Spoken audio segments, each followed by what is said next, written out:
expect that there will be a lot of sharing of experiences, innovative ideas, and best practices. And we'll also be getting a lot of suggestions for affirmative actions in improving Tvet delivery in post-COVID-19 scenario. The slide presentations and the video recording will be made available on the PSSCIV's website and its YouTube channel. We are also live on a Facebook channel. You can go to the PSSCIV official Facebook channel and see this live the webinar.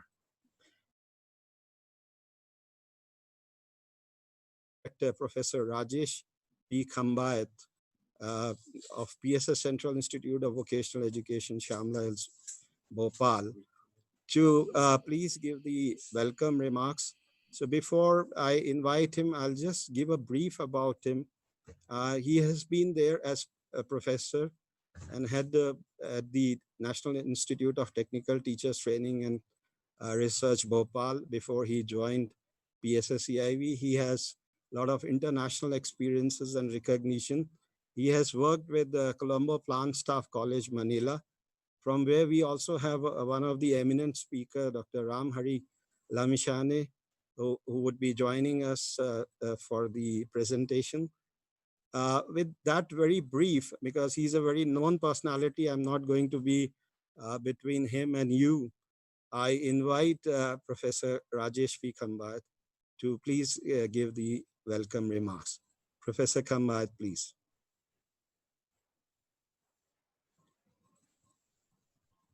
Unmute नहीं किया, उनको phone कर बोल दो unmute कर दो.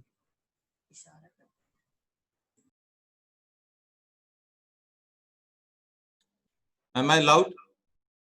Can you hear me? Yes, sir. Okay, right. So, good morning, everyone. Bharat का दिल मध्य प्रदेश भोपाल में आप सबका स्वागत है. आज वेबिनार में उपस्थित आमंत्रित गणमान्य अतिथिगण, हमारे मीडिया के बंधु, हमारे संस्थान के संकायगण, अधिकारी, कर्मचारी, आप सभी का मैं तहे दिल से स्वागत करता हूं. Honorable Chief Guest and our beloved Director Sir, Dr. Senapati, Director NCERT, New Delhi.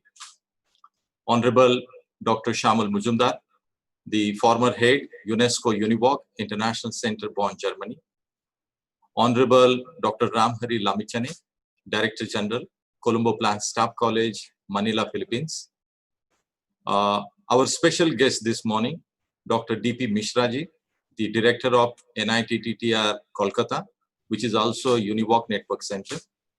My own Director, Dr. Tangraj Sir, Director NITTTR, Bhopal. Our respected Dr. Srivastavji, Joint Director NCERT. Dr. Behraji, Joint Director CIT, New Delhi. Respected Dr. Pradhan Sir, Principal RI, Bhopal. Respected principals of all the RIs, Bhubaneswar, Ajmer, Niri, and Mysore. Our esteemed speaker this morning, Dr. Sunil Daya, the Executive President of Wadhwani Foundation. Mr. Chiranjeev Guha, the Analyst, Skill Development, National Skill Development Corporation, New Delhi. Mr. Siddharth Chaturvedi, the Executive President of Ravindranath Tagore University, Bhopal. Dr. Madhuri Dubey, the founder of National Skill Network. Our distinguished guest, invited expert from Sector Skill Council. My distinguished colleagues of NCERT family, my own faculty colleagues, staff, consultant of PSSCIV Bhopal. Our partners of today's event, Wadhwani Foundation, Ravindranath Tagore University, Bhopal, National Skill Network. My colleague, Dr. Mehrotra, Dr. Saurabh Prakash, Dr. Pinky Khanna, especially Mr. Vikrant Chandela and his entire technical team, including our own technical team and administrative staff. And most importantly, all our viewers, delegates and participants of today's national webinar. Good morning to all of you. I am extremely happy in welcoming you all and extending our greeting on the occasion of our Foundation Day, and also would like to thank each one of you for joining us on a very special day today. And this is the first national webinar we are going to host today from PSSCIB, Bhopal. I believe it is a historic occasion for all of us. We are celebrating 27th Foundation Day today, and this webinar is to celebrate this day. I'm very happy to tell you that registration and participation in any of our event in the last 27 years. If I'm not, it's almost 2,500 delegates who have registered this for the. This is, we are going to create an history itself today. Thank you for your great support and the trust to PSSCIB Bhopal. I wish to inform you again that this webinar is also live on our Facebook page. मैं आशा करता हूं कि आपका स्नेह और सहयोग हमें सदैव ऐसा मिलता रहेगा. Allow me also to take this opportunity to share with you some of the thoughts and ideas which we feel that it will be good to share with all the delegates and all that. It's a Foundation Day, and Foundation Day is also a reflection that what we have done in the last few years. And also, it is also a reflection that what we have charted out our plan. So I'll be making a very short and crisp presentation to all of you. Little background, and then what are the new initiatives which PSSCIB has undertaken, some of our significant achievements, and finally the way forward and all that. I think we all know India is a beautiful country with 1.32 billion people. The average median age is 27.9. We are the youngest country in the world with 28 states and 9 union territories. Such is the diversity. There are 22 languages officially recognized by Government of India. And currently the GDP stands at 7.2% and the per capita is 2004 1.09 in the recent data which is available to all of us. And all that. As far as PSSCIB is concerned, it is one of the constituent unit of National Council of Education Research and Training, New Delhi. And I'm also happy to tell you that it is one of the leading univoc network center in country. There are many roles which this institution is playing. As you can see a small picture here, this is a small beautiful family of PSSCIB Bhopal. The important role which we are having is the advisory role. We are the think tank to Ministry of HRD, and all the advocacy for vocational education and training in country is supported and promoted by this institution. Another very important role this institution plays is the developmental role, and then followed by training, and then research, which is an ongoing activity along with the. As far as our vision is concerned, we wish to be a leading organization to strengthen vocational education and training to meet the challenges and needs of future workforce development. Our mission is to build the capacity of the vocational education and training institutions for meeting the challenges and needs of the future workforce. Our goals are to develop vocational education and training professionals in preparing the skilled workforce for the 21st century, and also to promote synergic partnership and networking with the vocational education and training organizations, agencies and all that. Having said all this one, there are significant activities and achievements this institution has been able to do in the last 1 year. This institution is in existing for the last 27 years, building on the foundation which has been created by our predecessors, and with the guidance of our Honorable Director, sir, we are able to make a significant work in the last 1 year. I'm very happy to share with you that we were able to organize 43 working group meetings, 11 orientation programs, and 29 training programs. These are some of the glimpses. In the interest of the time, I'll be a little fast. These are some of the glimpses of the work this institution has done. These are all training related activity, hands-on training, practical training, classroom, blended training. These are all the visuals you can see about it. These are also a range of programs this institution has done. These are all training related activity. As far as major contribution undertaken by this institution includes vocationalization of school education, that is Samagra Shiksha, an integrated scheme of school education. is one of the important role this institution has done in the last few years. Another very important is setting up of vocational demonstration multipurpose school Bhopal. It's the India and Korea project, and particularly we are working on beauty and wellness and mechatronics sector. And I'm very happy to tell you this is the brainchild and the initiative of our Honorable Director, Sir, Senapati, Sir, and we are doing a lot of work on this one. In addition to that, we are also working on a special project, Innovative Vocational Education and Training Schools. It's a special project funded by NCERT, and we are working on establishing 10 schools, model vocational schools across the country. There are 17 sectors in which we are working, as you can see on the visual, and there are 152 job roles for which we are developing the coursework, we are developing the textbook, we are conducting the training, we are conducting the research and all those activities. You will be extremely happy to know that as of now, there are 27 states and union territories are implementing vocationalization of school education scheme across India. There are almost 10,000 schools are implementing this program, and 11 lakh of the students are taking the benefit of our scheme of vocationalization of school education.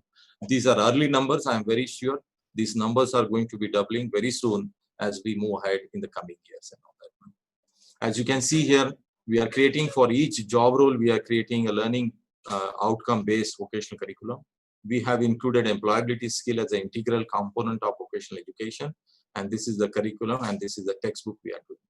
All this material is available on our website and it is free to download. This is also available on NCERT website.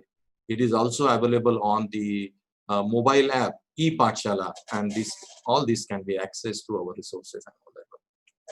In addition to that, one of the important role we are promoting is the greening of technical and vocational education and training. We have launched the diploma program in vocational education and training. And then we have also extended international capacity building training program for the Bhutan, Sri Lanka, and Asia Pacific accreditation certification. We are also working with the skilling for the students who are not in the formal education. So for that one, we are developing the guidelines and also discussing all this thing, how it can be bring into a policy framework. In addition to that, we have developed the guideline for pre-vocational education, that is the school education in class 6 to 8. And we have also developed beauty and wellness program in collaboration with Tvet, South Korea. We are actively working with RI Bhopal and jointly we are developing this particular program. Coming year, we'll be launching the mechatronics program in collaboration with Koika. This is a specially funded project and we'll be working together and all that.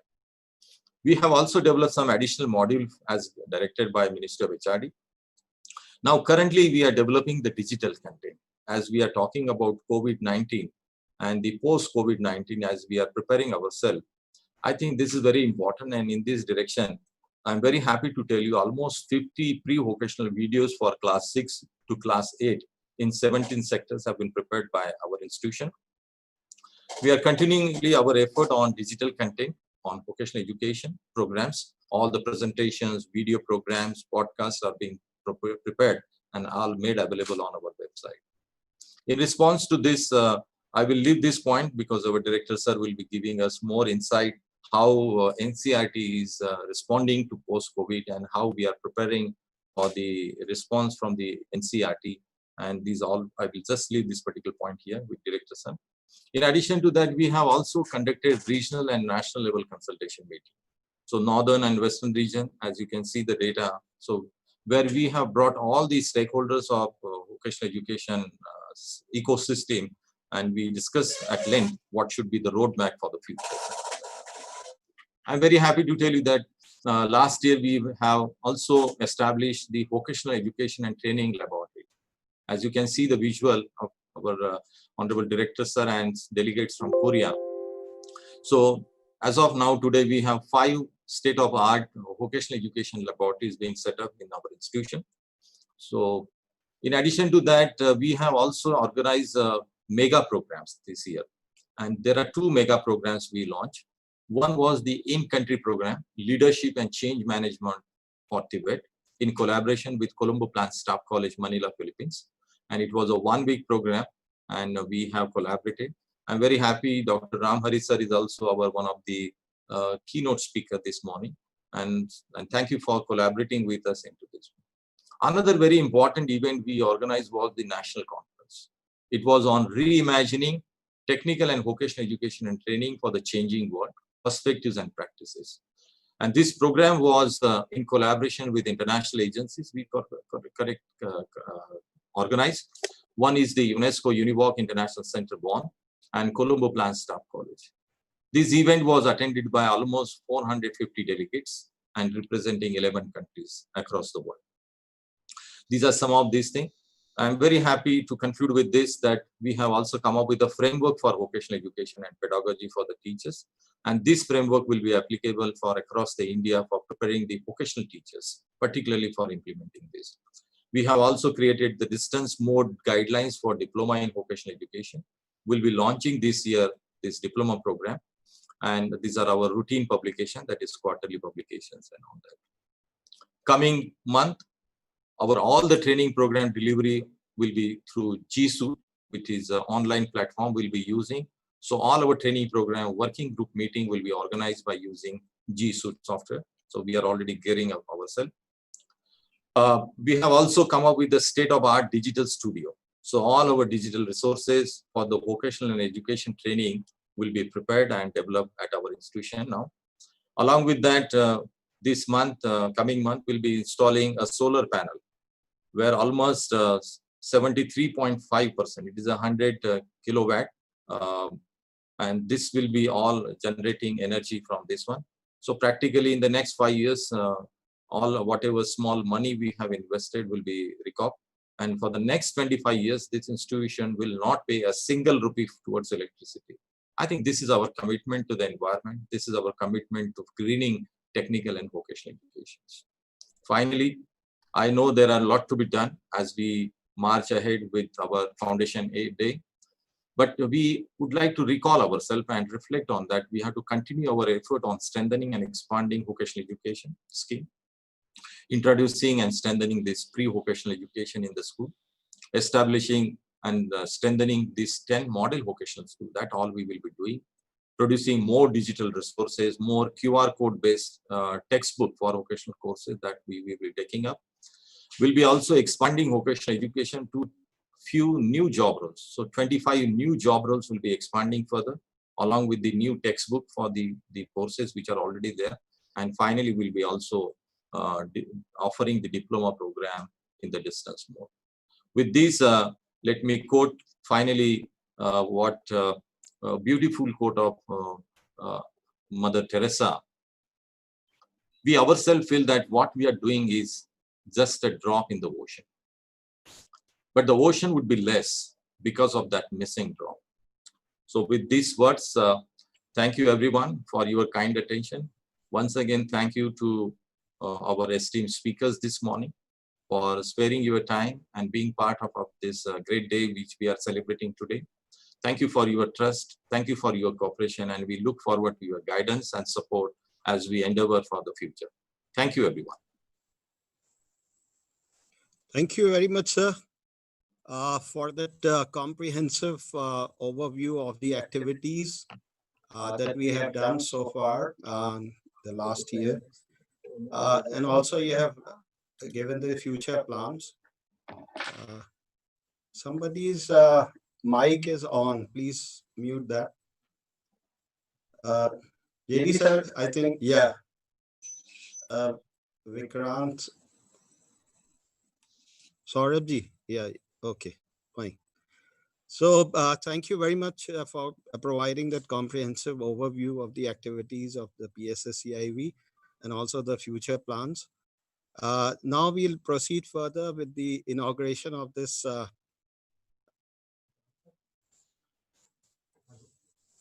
webinar, and we have, as you can see, we have Professor Rishikesh Senapati ji. Namaskar, sir. Welcome to this webinar. So Professor Rishikesh Senapati ji doesn't require any introduction. He's a very well-known personality all over the world. But still, I take this opportunity of introducing him He is the director of the National Council of Educational Research and Training. Before this, he was heading the Regional Institute of Education Bhopal, a constituent unit of NCRT, as its principal. He's an alumni of BJB College in Bhubaneswar and Devi Ahilyabai University. He joined RI Bhopal in 1997 as an associate professor, and subsequently he worked with RI in Bhubaneswar as a professor before coming back to Regional Institute of Education Bhopal as its principal in 2012. Under his regime, we have done a lot of work, especially during this COVID crisis. He has been providing a great leadership to all of us in terms of giving the alternative academic calendar for the students, the guidelines for reopening of the schools, and all kinds of digital resources that we could prepare during this crisis. So he has provided a lot of direction in order to get these resources pooled up so that our students continue learning during this crisis. So thank you very much, sir. With those words, I'm not going to continue because you have such a wide experiences. I'm not going to elaborate on that much, but then I would request you now to please inaugurate this webinar. Thank you, Professor Malhotra. Joint Director, Professor Rajesh Khambaji, distinguished guests, Dr. Majumdar, Dr. Ramhari, and other dignitaries who are present here. My colleagues from PSSCIB, distinguished participants of this webinar. I'm very happy to be a part of this webinar. At the outset, I would like to extend my heartfelt greetings to you all on this auspicious occasion of 27th Foundation Day celebration of Pandit Sundarlal Sarma Central Institute of Vocational Education. This is a great time. We have completed 27 years. Now time has come to introspect and retrospect what we have done so far and what more we have to do. We have done a lot.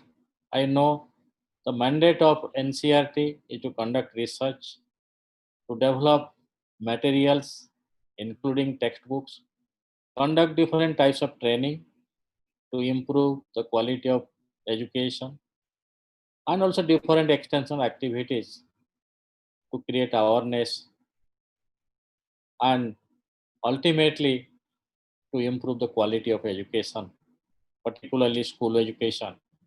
And when we are discussing something relating to Pandit Sundarlal Sarma Central Institute of Vocational Education, it is something related to vocational education.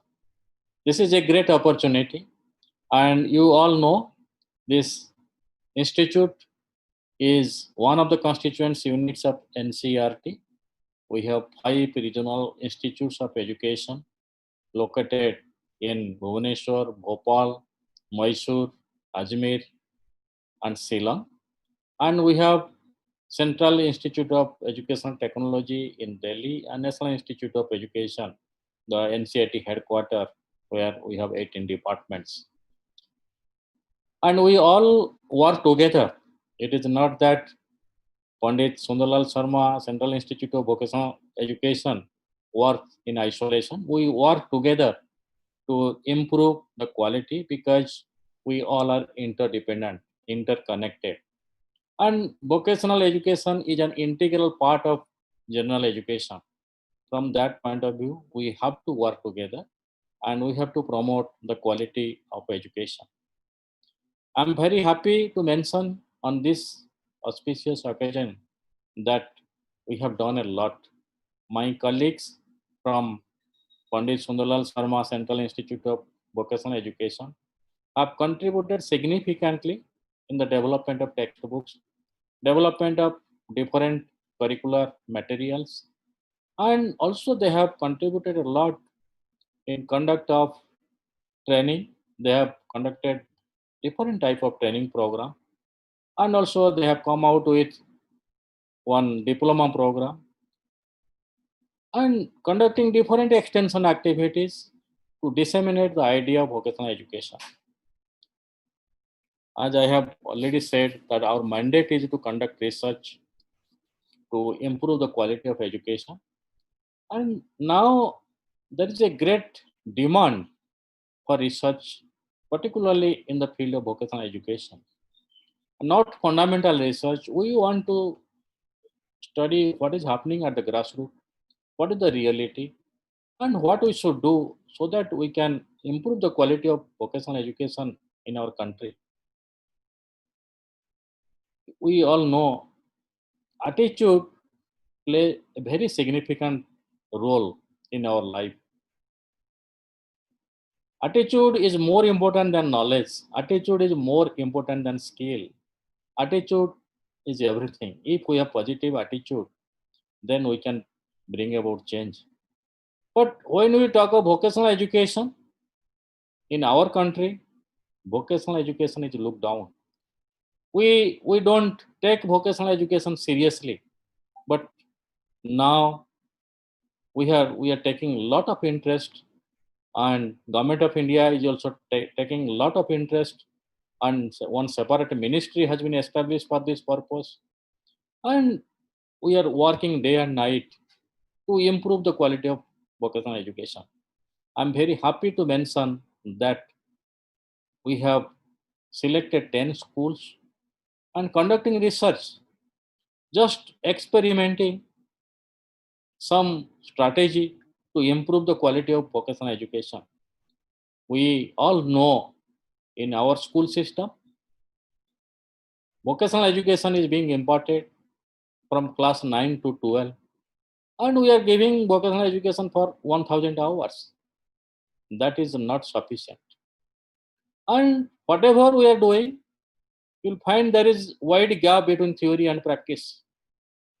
That is why to come out with some strategy, good strategy, we have selected 10 schools conducting research, and we are trying to make it 2000 hours on experimental basis.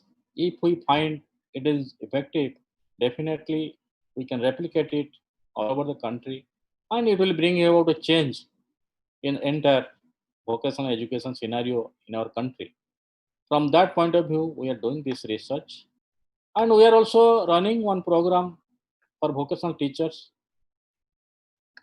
and other things we are doing. And Professor Khambat has presented nicely. He has given a very comprehensive and inclusive picture of Pandit Sundarlal Sharma Central Institute of Vocational Education, and you all know about that. But the point is, during this period, particularly during this COVID-19 situation, when our children at home because of the lockdown, schools are closed, they are not in a position to come to school. What we can do for our children and how we can provide the right type of education to our children, that is a big concern. In NCRT, we have come out with alternative academic calendar, and colleagues from PSSCIB are also involved in it. And purpose of developing this alternative academic calendar is to provide education to our children when they are at home. They can learn with the help of their parents under the guidance of teachers. And what we have done, we have made learning outcome at the best. You all know that in India, we have different textbooks, though one national curriculum framework. And now I'm happy to mention that around 28 states are using NCERT textbooks at different level, but still some states are having their own textbooks. Since textbooks are different, how can we come out with one calendar which will be useful for all children? Keeping in view that we have taken into account the learning outcome, I'm happy to mention that NCERT has defined learning outcome from class 1 to 10. Now we are working on 11 and 12. And keeping in view the learning outcome, we have given some reference of material, resources, including textbooks, and given some link to different materials, particularly the web link of the materials, what is available in ePathshala, what is available in NROER, what is available in Diksha, and in other platforms, so that our students can easily download the material as per their convenience, as per their free time, keeping in view the learning outcome. And ultimately, they will perform this inside the home with the help of their parents, and they will be engaged, they will be involved, they will create something, and they will not only be busy in different academic activities, school subjects, they will be engaged in drawing, painting, music, and other activities, including physical activity, yoga, and we are also taking care of their mental health. And for that also we have identified some counselors, our NCERT counselors. They're providing free service to our children, and we are also running that channel, TV channel, and there also we are discussing about mental health from 5 to 5:30. And to implement this calendar, we are also running this program, and from 9 to 5 the program is going on for primary, upper primary, secondary, and senior secondary. And this program is very effective. Many of the states, most of the states are using our calendar. They have translated it, they have adopted with some modification. And UTs and our Kendra Vidyalaya schools, Navodaya Vidyalaya schools, CBSE schools, they are using as it is.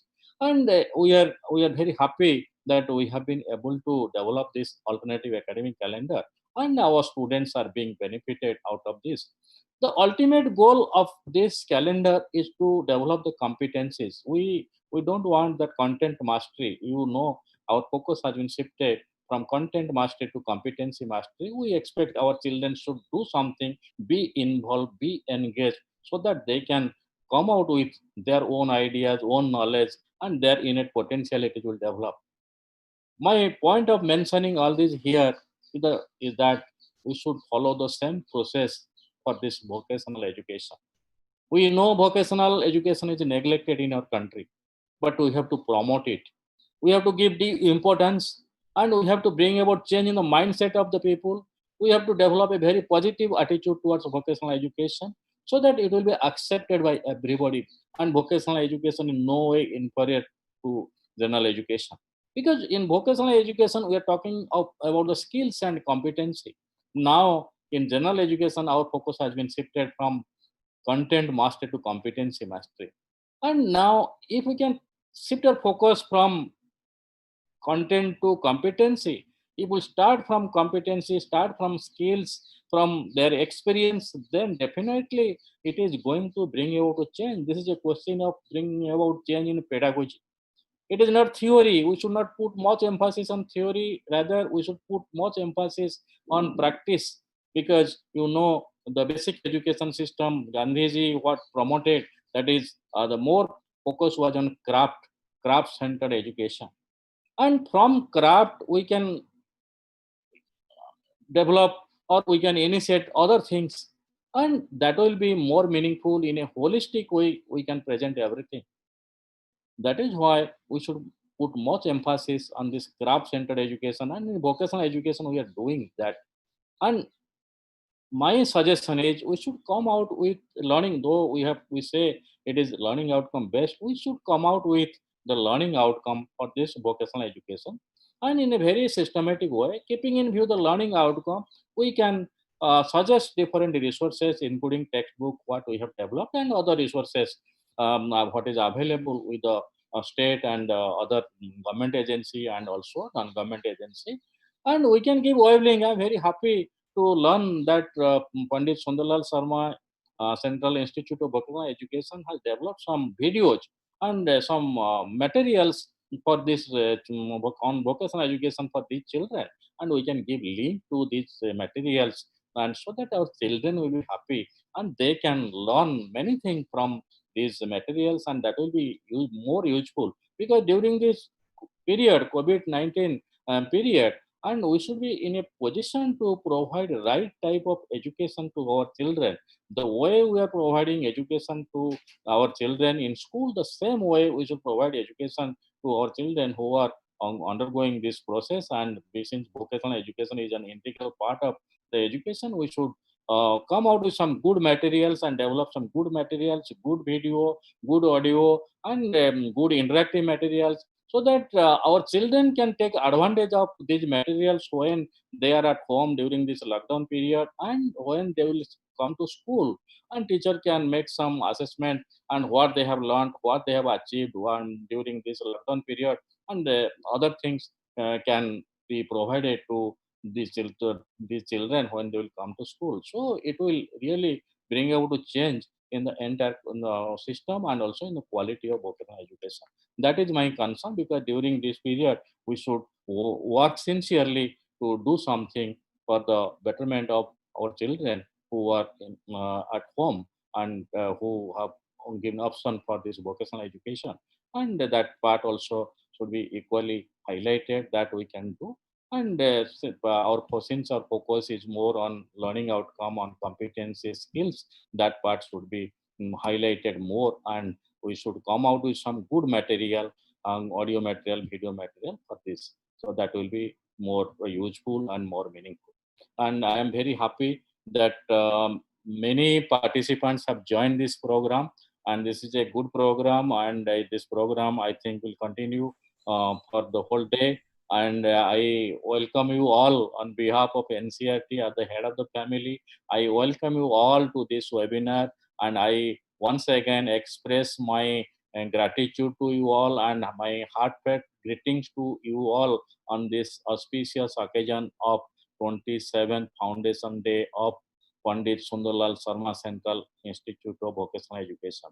This is a good opportunity for me to be with you, and also I'll be happy to learn something from you, and your experience, your contribution will definitely help us to improve the quality of vocational education in our country. And this is a great opportunity. We'll learn many things from you, and we'll share our experiences, and also this will be very beneficial for us.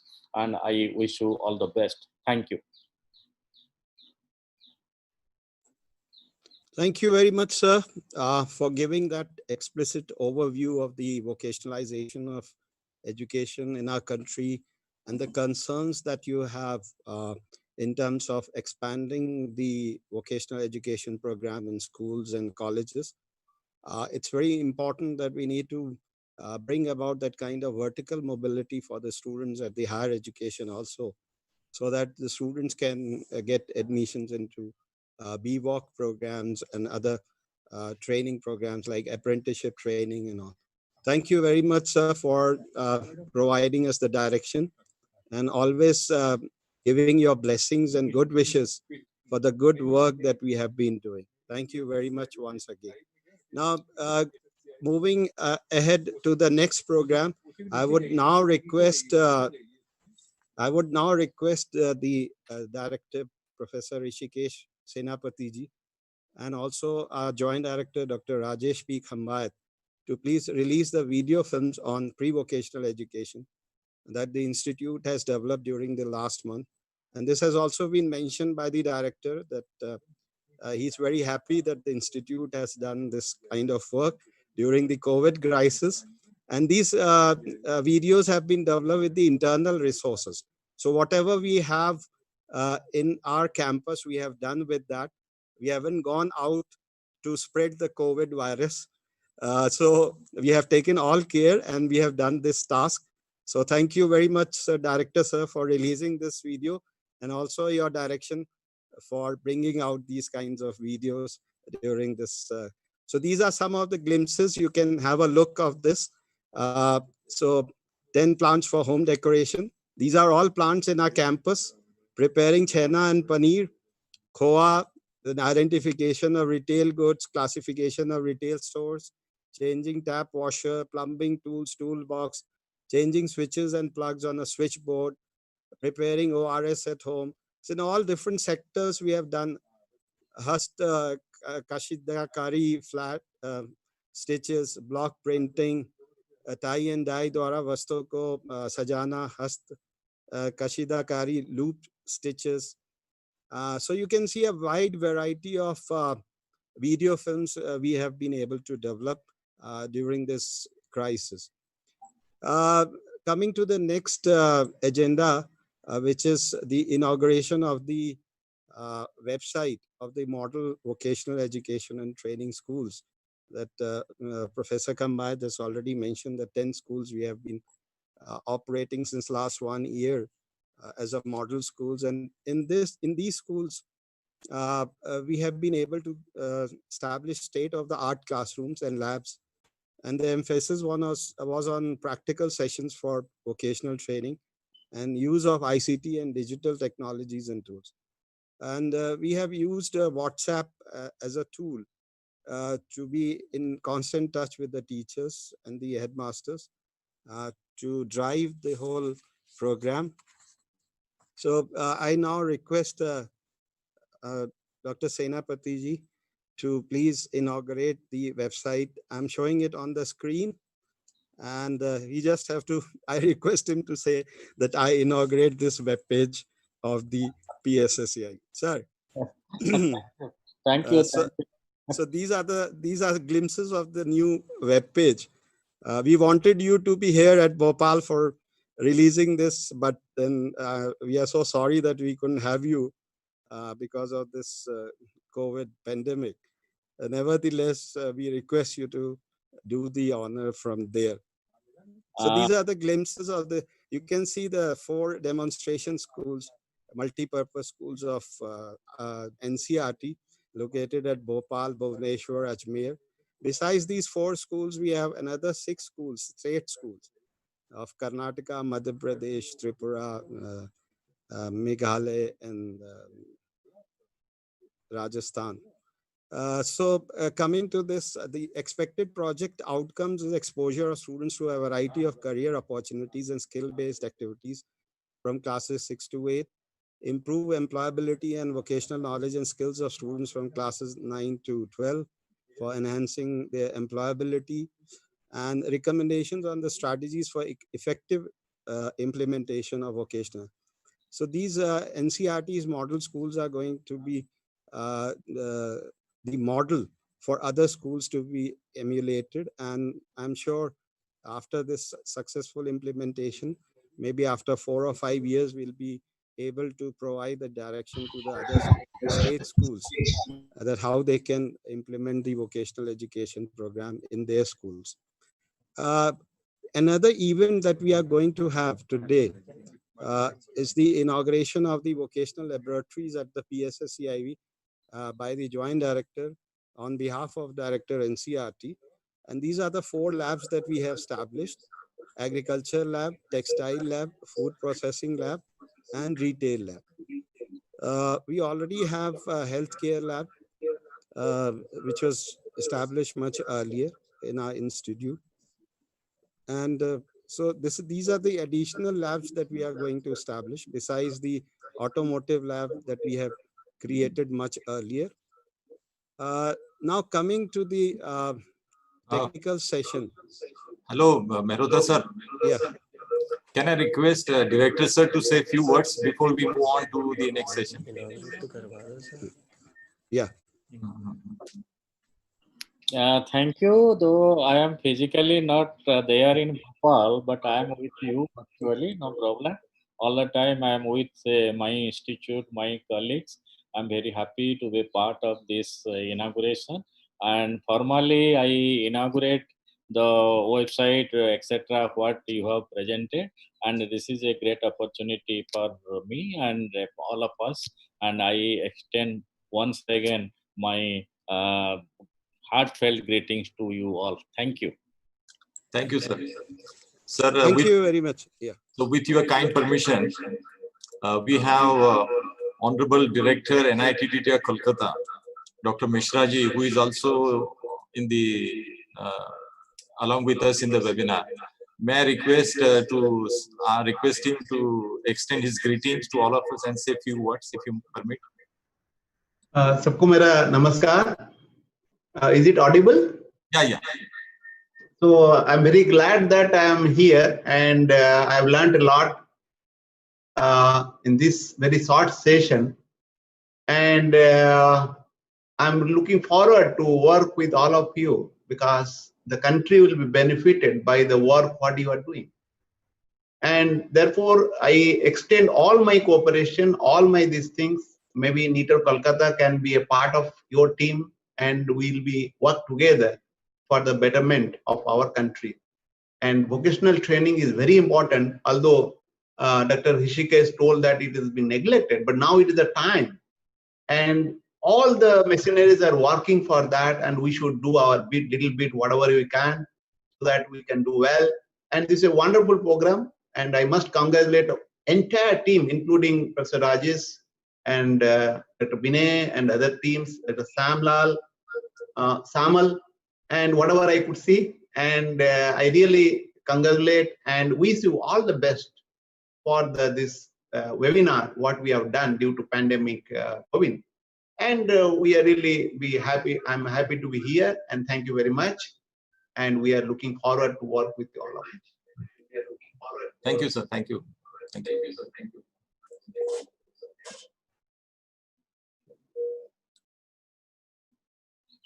Thank you, sir. Thank you very much for your nice message. And we also look forward to collaborate with the NITER Kolkata.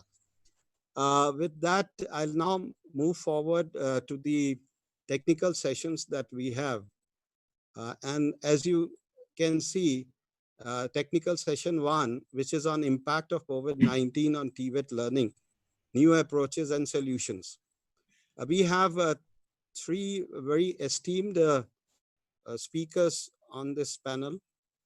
Dr. Shamal Majumdar, he was the former head UNESCO Univoc International Center, Bonn, Germany. So welcome to this webinar. Thank you very much for accepting our invitation. And we are highly grateful to you that in spite of your busy schedule, you have accepted our invitation. Welcome once again.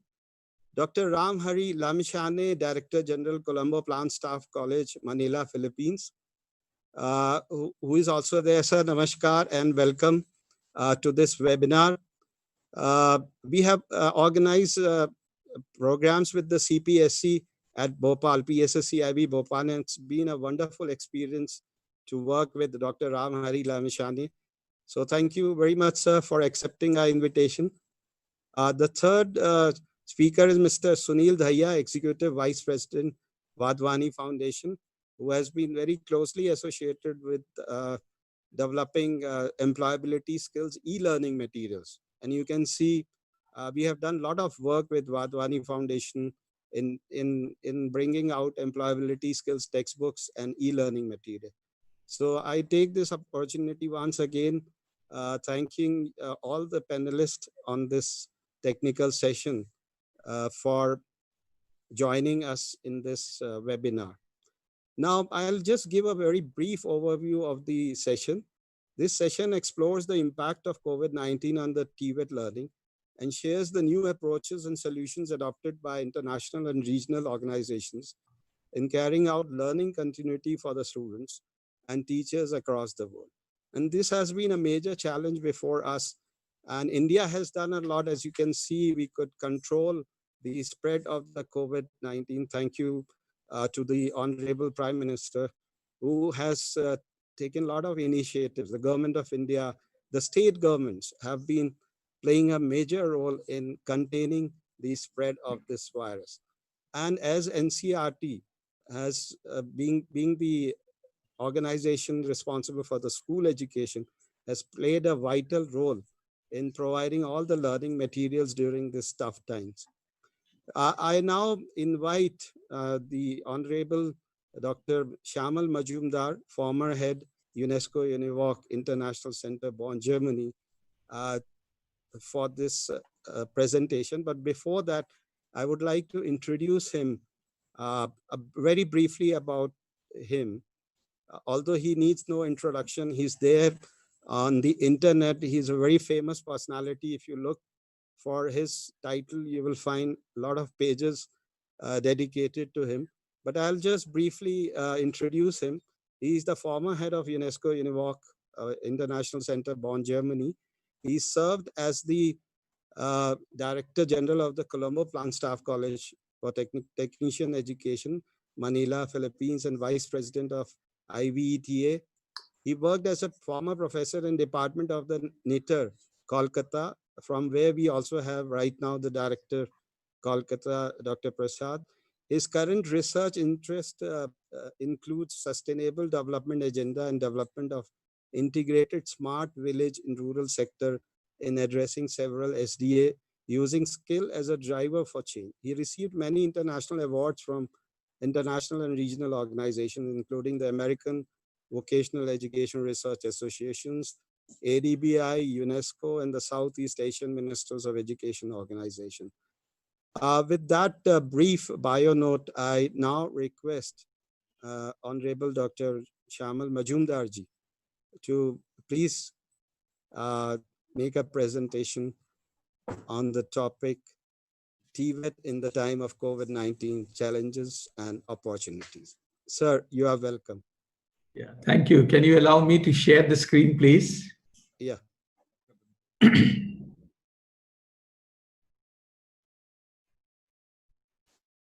If you allow me, then only I can share. Otherwise, I cannot. Yes. Yeah.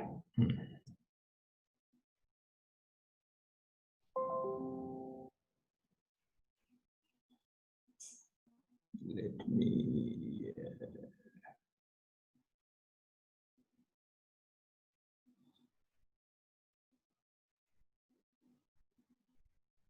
Is it visible now?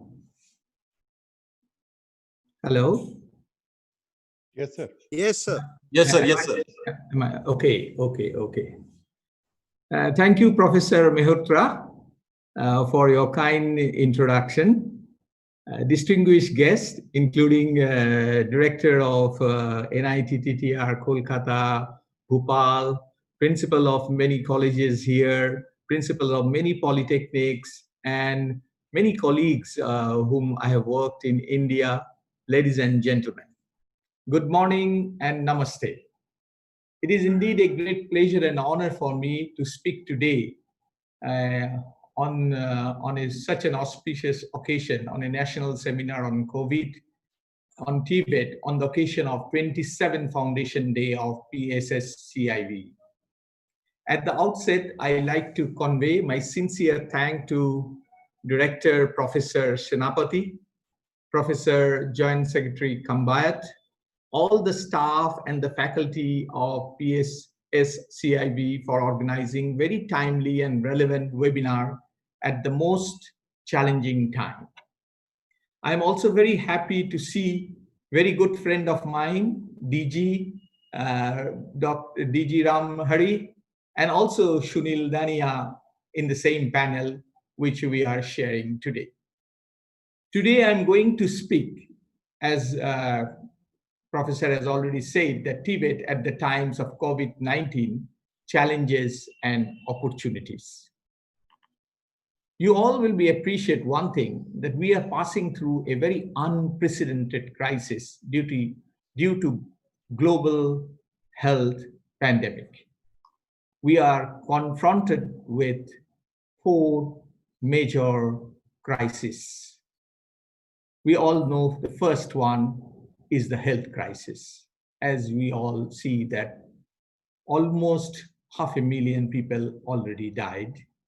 And I will discuss in detail in the next slides the implication of that. This is not only the health crisis. The second is the learning crisis that we are facing. Almost 4 months has already gone. The students are out of school face to face. That there are different ways now we have to find out how to reach out. There is also economic crises are coming up. Countries after country facing this economic crisis because we are seeing unemployment, poverty is a big way, and there is a economic, sluggishness is facing. And the last but not the least is a mindset crisis, where we are heading to. What will be our future? Is it the same way before COVID and after COVID? Is the education and skill the same way we have to face? That's why during each country and the government trying to face this crisis in a different challenges with the innovative ways. Technical, vocational education and training cannot be left behind. They cannot be business as usual. That's why all this crisis poses different challenges, at the same time, different opportunities. Initially, Tibet was puzzled. It was shocked. It was sudden. We all do not know what to do. But slowly, we have seen country after country, Tibet response are coming in a bigger way. And we have seen different dimension of this challenge we are facing. So I will now discuss one by one what is the challenge, how the Tibet is facing the challenge, the opportunity turn into the opportunity, and what lesson we have learned from this crisis. Let me start with the health crisis first. The first health crisis, the major issue is, I've already told that 500,000 people has already died. And the shocking is the majority of the health workers, those who are frontline workers, have died because of shortage of personal protective equipments, which is protective gears. It's because of global supply chain was disrupted, and the PPE was not available. Doctors, nurses, and health workers has lost their life. And it was so pity. It was happening in Philippines, it was happening in different countries, and the huge shortage of PPE has made country impossible to face the challenges. UNICEF has done a study, and they are anticipating by 2020, end of December, there will be 2.2 billion surgical mask shortage, 1.1 billion gloves shortage, 13 million goggles shortage, 8.8 million face shield shortage. Now I'm asking you, even if small and medium scale industry come in a bigger way to meet that shortage, is it possible for them immediately to meet up the shortage? Whereas, if you look some of the innovative solution, we all know Tibet institution has a workshop. They have equipments, they have teachers, they have learners, and we have seen many Tibet institutions has come up with a solution. This workshop become a productive school, and they came up with the innovative solution of making face shields with innovative idea with 3D printers. They came up with some of the solutions with science and technology using test kits. They came up with portable ultrasound devices, multi-user ventilators. Even they came up with others like a different type of, sanitizers, which is called organic sanitizer and other form of things. So it takes a little bit of time, but Tibet institution came up with the solutions, and that is through their skills and their knowledge, they came up to respond to this crisis. What lesson we have learned from this process? We have came up with the idea called productive school concept. What is the gain of the productive school concept? You have responded in the time of crisis. When the community at the crisis, you have responded through the school workshop. You have given the school a chance.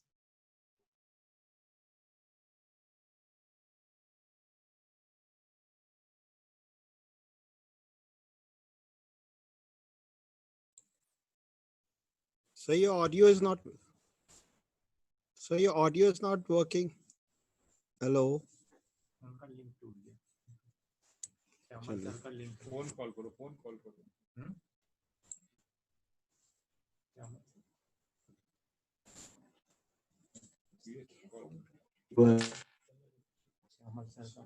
इनको phone कर दो। Many countries where they came up with this, very good story about this kind of solutions. They came up with that. So this is one of the health crisis we have.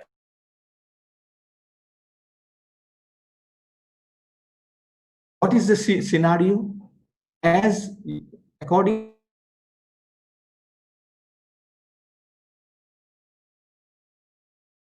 out of school now in 188 countries. The issue is so severe now. The major crisis of learning interruption is severe in least developing country and developing countries. Developed countries has managed that somehow to transfer in online education quickly because they are used to LMS system and online education. The country with least developed country and developing country face a severe crisis on that. So what condition need to be created for the country where technological development is lagging? How Tibet delivery must change. And it is like a situation where the institution has been pushed into the water and the institution doesn't know how to swim and they need to reach to the student. And we have seen that somehow institution came up with a mixed type of technology solution to address this issue in least developed country and developing country. How they have addressed it? Like public TV channel with WhatsApp. Zoom is a video conferencing tool. It is not purely LMS tool, but this has been used with communication tool to meet up the challenges. But advanced country experimented full-fledged online education with LMS. And that is the way forward that we have to know, which is augmented reality.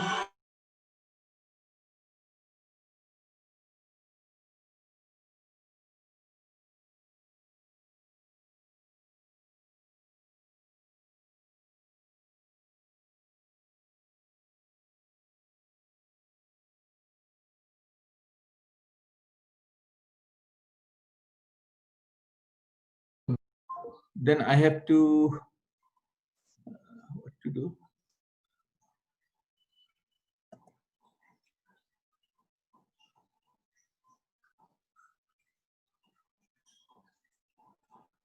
So please reshare your presentation. Enter again. Can you hear me now? Yeah. Yeah, but screen is not showing now. Yeah, your presentation is not visible. Can you reshare it, sir? Yeah. What I can do is let me reshare. It's maybe that is the reason. Okay. Why it has gone this way? Where is my paper?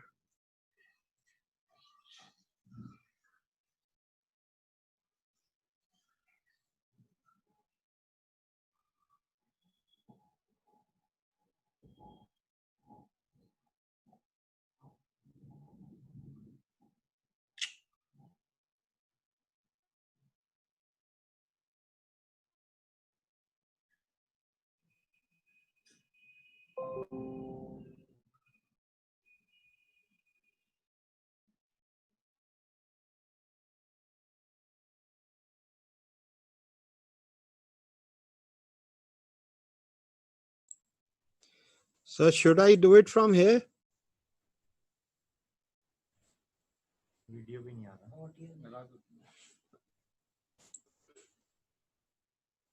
Hello. So should I do it from here?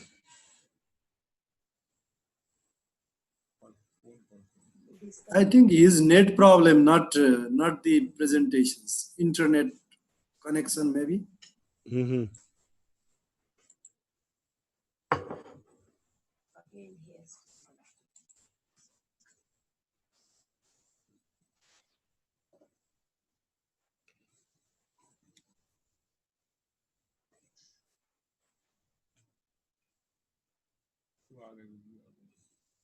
Hello.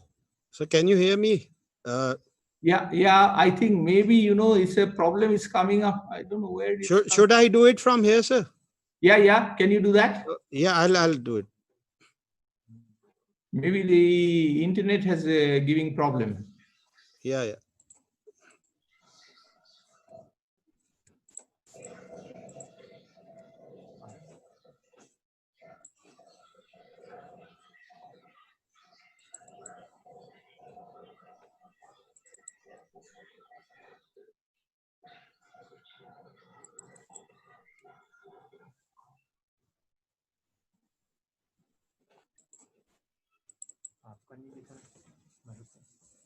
क्या अभी हमने बंद किया हुआ ना। बताइए। आप क्या दिखाई दे रहे हैं क्या?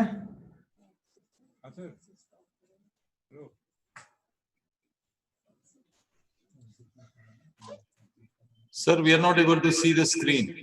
Yeah, that's the problem. Yeah. No, actually, Have to do it again. but Vinay has the PowerPoint with him. He said that he will start there. I'll start here. Yeah, can you start? Yeah, I'll do that. Can you do it quickly? Then otherwise people has to wait. Yeah.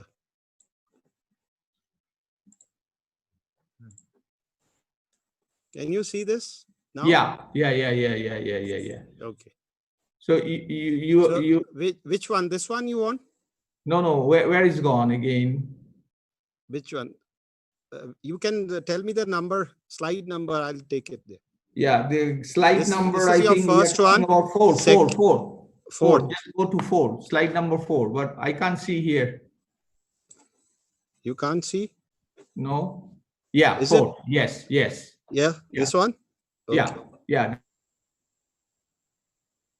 Number 4, I was discussing about, that many least developed country and developing countries is finding a mix of technology to find the solution to reach out the students. And they came up with the solution of public television channel with WhatsApp combination, and also like Zoom video conferencing tool and WhatsApp. These are classically not actually online education. Online education needs and 100% is LMS tool with full-fledged augmented reality, virtual reality, and this is the high end, which is the developed countries are using. But to start with, it can go in that direction. So the lesson learned that we have seen is public-private partnership model, which we have provided. The digital learning platform can be a very good start, and delivery through public and mass media broadcast can play a very important role. So this is the learning crisis has shown. Let's go to the next slides. The next slides is the economic crisis. What is the issue? How to prepare Tibet for an unprecedented economic crisis. It's just beginning. There has been a growing unemployment and extreme poverty, which will be facing, in which we are thinking now. The many people will lose the job, and the prices of essential commodities will go rise. Not only in India, it is throughout the world, it will be happening. In Italy, unprecedented unemployment will be increasing because Italy is dependent on tourism. And the sector which will be affected in this COVID period will be hotel and tourism, aviation, transportation, manufacturing. This will be all affected in a huge way. But the brighter, we have to see the other side of the story, where you will see there is an economic revival chance will come in, where healthcare, pandemic, green technology, digital technology, agriculture, food security will be on the rise. So what innovative solution in the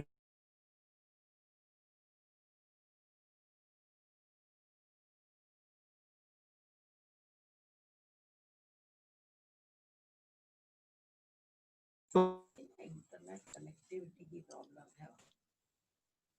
So we can't see you. There's internet problem, I think. Yeah.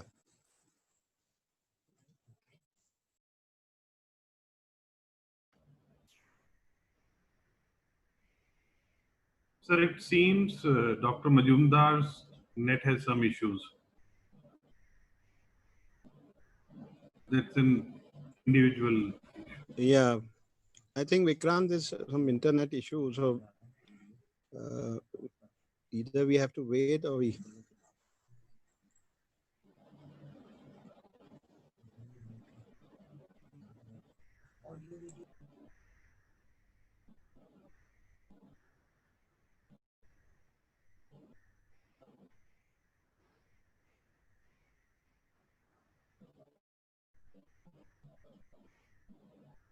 Sir, I think he's dropped out also because of the internet. He might be trying to come back. So Yeah, let's wait for his sure, sir. time. To be a vocal for the local. That's the key words. And that's why quality should be very important parameter to compete in that sense. So that's the economic crisis part of it. Next, the next slides, which will be the mindset crisis. The mindset crisis. This is a very important crisis because, today, whatever COVID-19 has happened, this is because we are responsible for that. The past century, we have not given adequate attention to social, and development has not given adequate attention to social and environmental dimension. We have solely concentrated on economic dimension and GDP. Growth means GDP, and that's the penalty we are paying for that. Now we have to, post-COVID recovery is calling a reset to the innovative, and we have to reset the new development agenda, sustainable development agenda. Although sustainable development agenda has been already taken in 2015, but this is largely kept on a paper, and we need to make it happen now. Biodiversity, inclusive growth, health is a neglected sector in vocational education, has to be done in a much more higher plane. Why there is a shortage of nurses? Why there is a shortage of paramedical staff? This is a huge pandemic situation has shown that we are not ready to take this health issue in a serious way. Life skill is a very important. Mental health will be a critical issue, and that's why life skill we have to keep in a much more higher. Values education will be another important issue we have to keep in mind.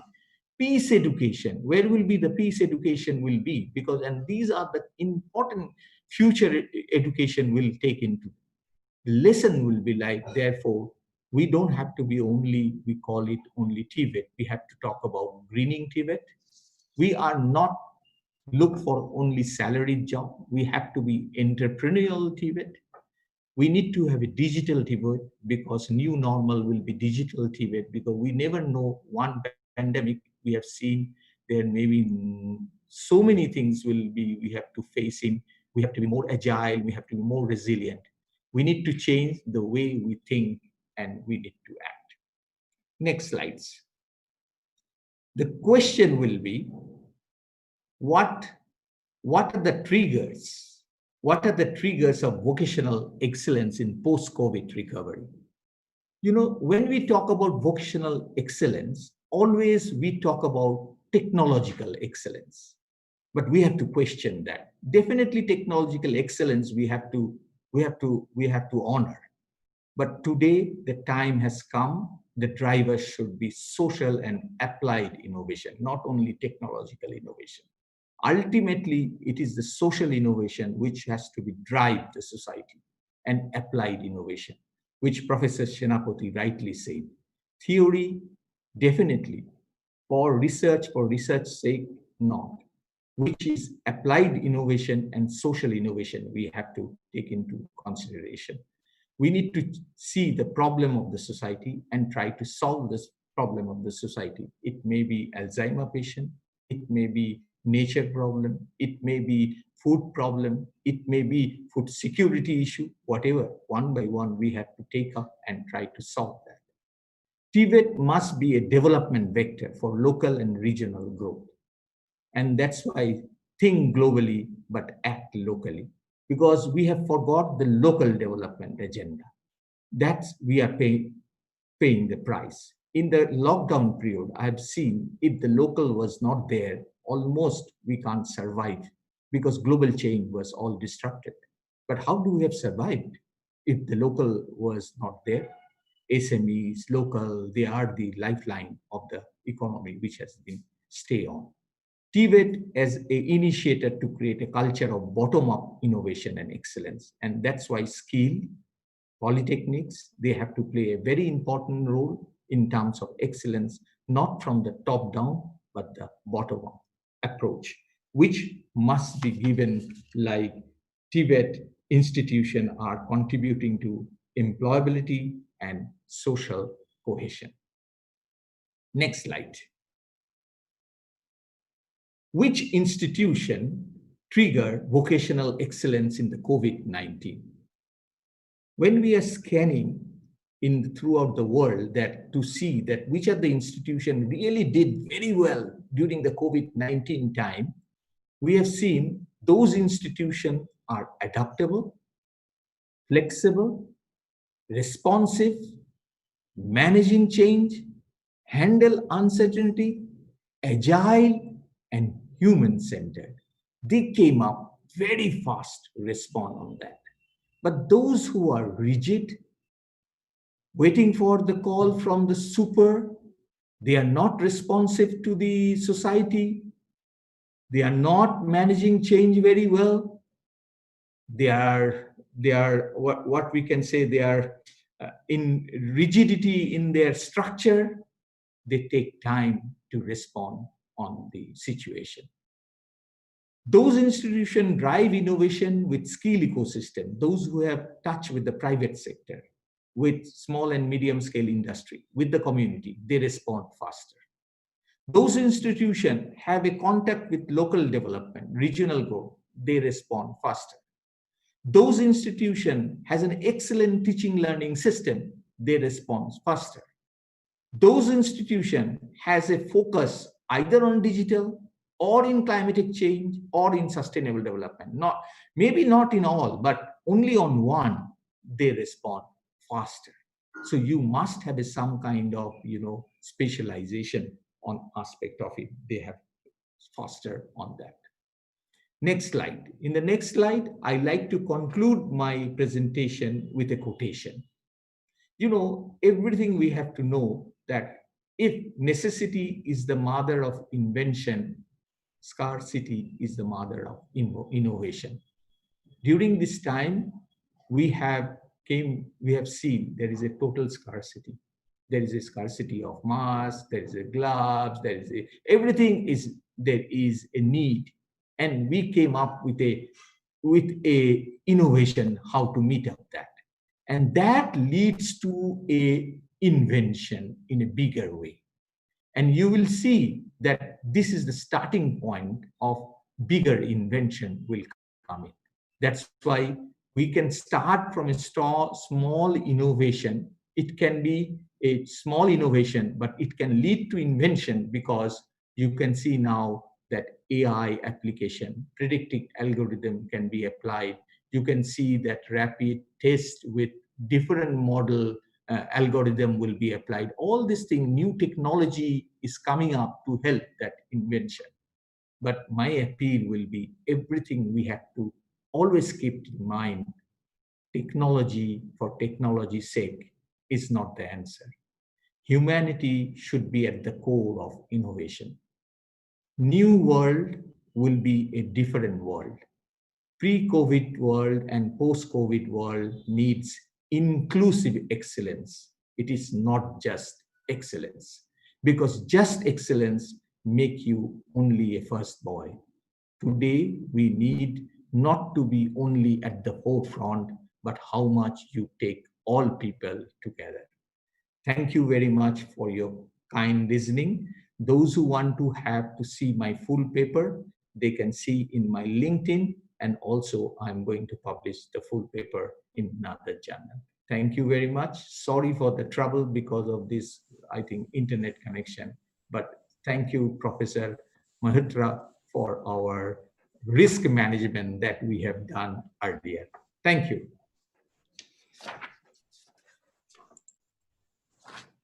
Thank you very much, sir.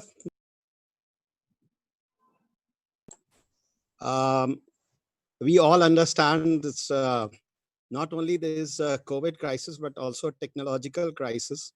Unless we increase the data speed and things like that, which is the responsibility of the telecom industry.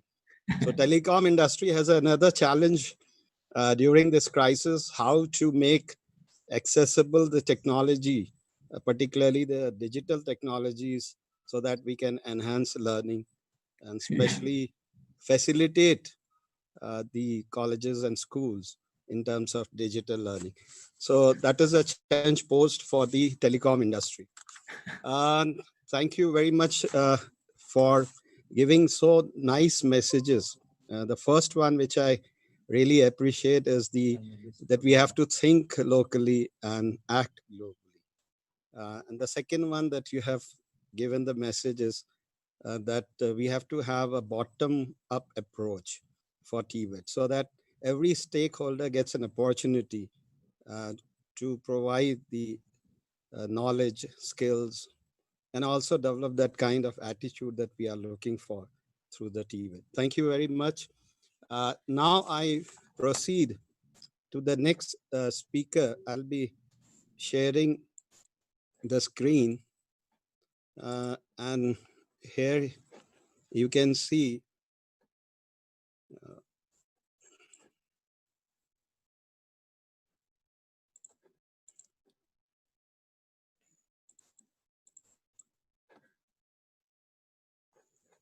can you see the screen? Yeah. So we have Dr. Ramhari Lamchane, Director General, Colombo Plant Staff College, Manila, Philippines. I'll just briefly introduce him. Although he has been there on the internet after the beginning of the crisis, doing a lot of webinars, and I also had the opportunity to participate in the couple of webinars that he had conducted online. Dr. Ramhari Lamchane is the first Nepali and the 11th Director General of the Colombo Plant Staff College. He is also the concurrent President of Asia Pacific Accreditation and Certification Commission. And we have done jointly a program for APAC at PSSCIV Bhopal. He has 30 years of experience in Tvet, starting as an instructor up to becoming the CEO of Council for Technical Education and Vocational Training, CTEVT, in Nepal.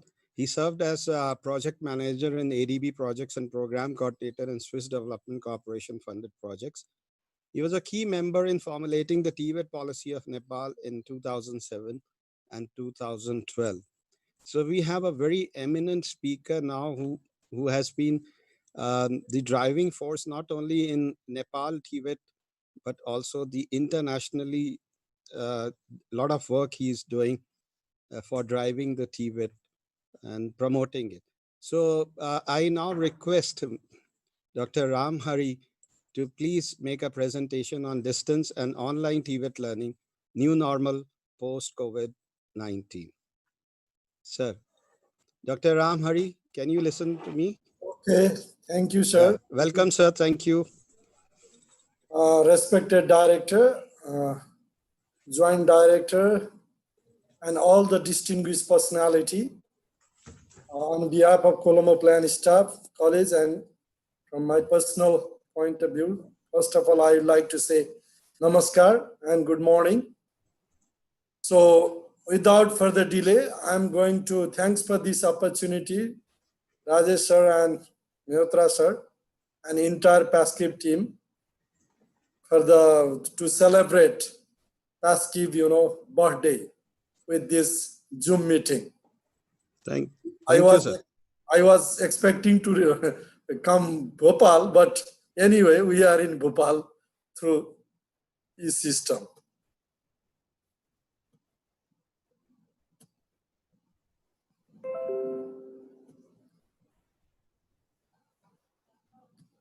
Okay, I'm going to present my slides.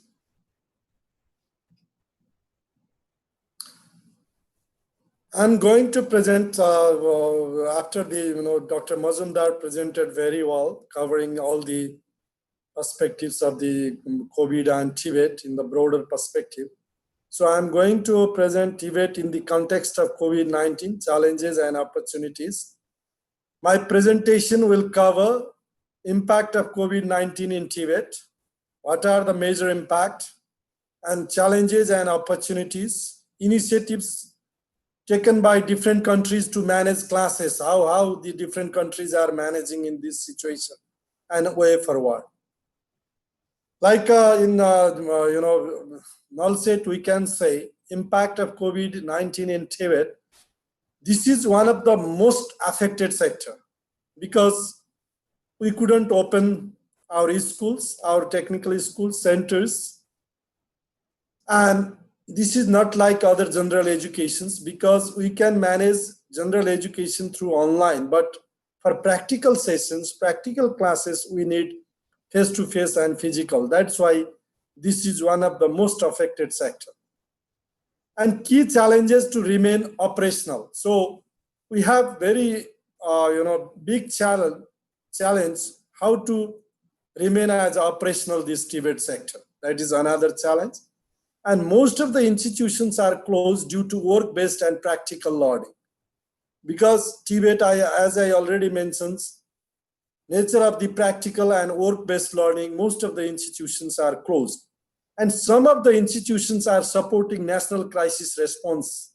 For example, like in Philippines, many Tibet institutions are producing PPE and healthcare product manufacturing and food packages for frontliners. They are cooking food for the frontliners. And like in Nepal, many institutions are being used for quarantine. These are some examples, and many countries have similar situation. And finance and ICT related class are ongoing because that we can manage through online as well. And many countries initiated distance learning online and offline. So these are the key impact.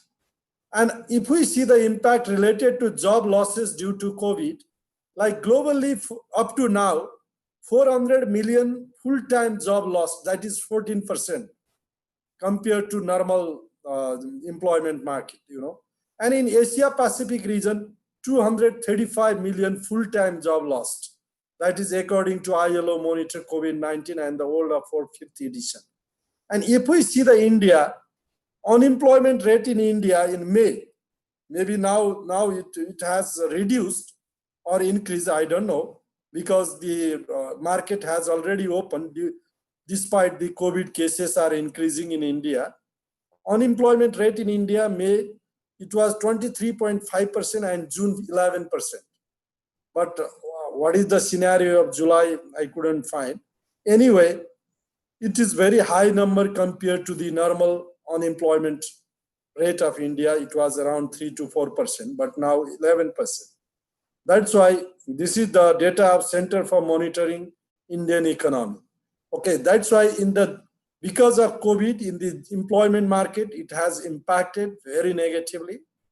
If we see the affected areas and strategies for human development in the Asia Pacific region, according to UNDP, like they have divided into cluster 1, cluster 2, cluster 3, cluster 4, and cluster 5. Cluster 1 is related with advanced manufacturing value chains. So that can apply in India because India has many industries. That's why level of human development is very high or high human development. So for value chains, we need very high or high human development. And if we see the integration into value chains, like mostly high or medium human development, cluster 2 ranges from very high to medium human development. So we have to do very high to medium high development. And if we see the wide range of income and development levels, reliance on the natural resource exports, that wide range vary from high to low human development. So we have to develop low level to high level human in this case. Similarly, in the less trade integrations like a medium to high human development, high and medium human development here, and cluster 5 is wide range of human development level in LDCs and sites. So local development centers, they have to develop wide range of human development. So this is the kind of framework strategies UNDP suggested. And if we see the employment status due to COVID-19 in the context of Asia Pacific region, these are the sectors highly affected like tourism, transportation, handicrafts, garments, and manufacturing. So negative employment status, but we have the sector like agriculture, agroforestry, energy, construction, service sector that apply in India very much. In Indian agriculture market is boom now. Similarly, agroforestry, energy, and construction and service sectors employment has increased. So this is the overall situations in Asia Pacific. And regarding the challenges and opportunities due to COVID-19, we have challenges like difficulty to manage additional and inadequate workforce. That is a major challenge, but same time we have opportunities like skilling, reskilling, upskilling with new technology. That is opportunity for Tibet. Similarly, reduce existing employment opportunities. In a normal cases, the employment opportunities has reduced, but emerge new employment sector. Due to the COVID, like we already discussed, service sector, agriculture sector, value chain in agriculture, these are the new employment sector, and especially ICT and digital technology, like high and advanced skills. Similarly, to address new demand of quality skills programs, that is the challenge, but same time more funding from government and development partners in Tibet. Because of this COVID, in post-COVID situations, there will be more fund because Tibet is the master key for the economic development. That's why many development partners and government will put a lot of money in these sectors. That's why we have opportunities as well.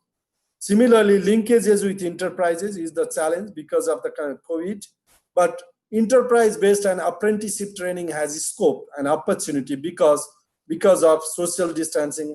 And in classroom and institute, we can't keep 40 or 100 students or 1,000 students together, but we can place them in the enterprise and apprenticeship mode. It is a kind of opportunities. We can rethink about it. So that's why challenges and opportunities both are there due to COVID.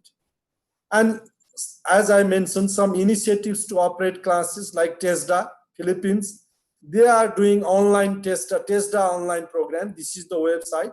This is the free website, so anybody can use it from other country as well.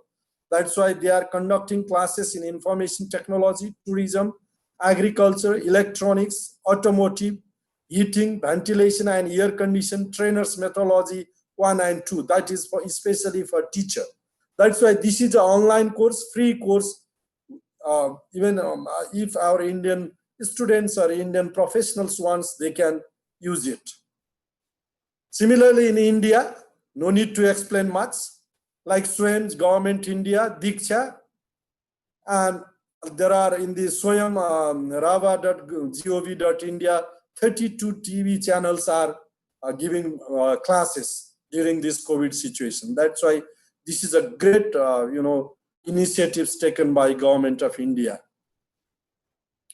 In IT, Singapore, they from June 2, they have started safe reopening of campuses from June 2, and home-based learning for current students.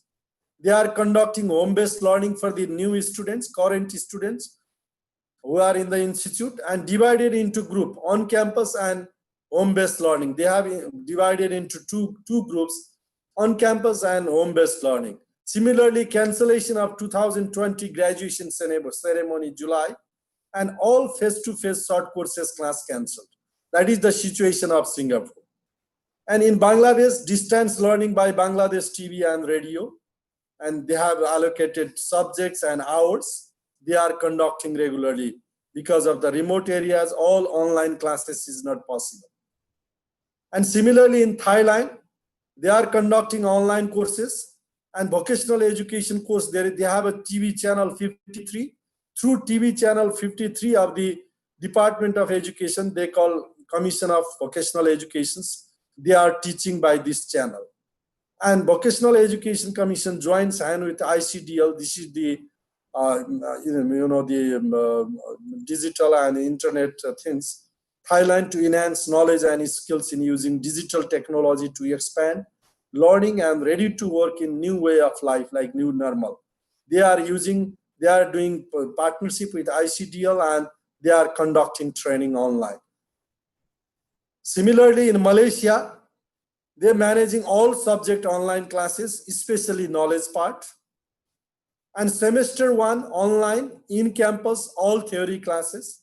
Semester 2 and 3 of the diploma, online, off campus, all theory and online able classes.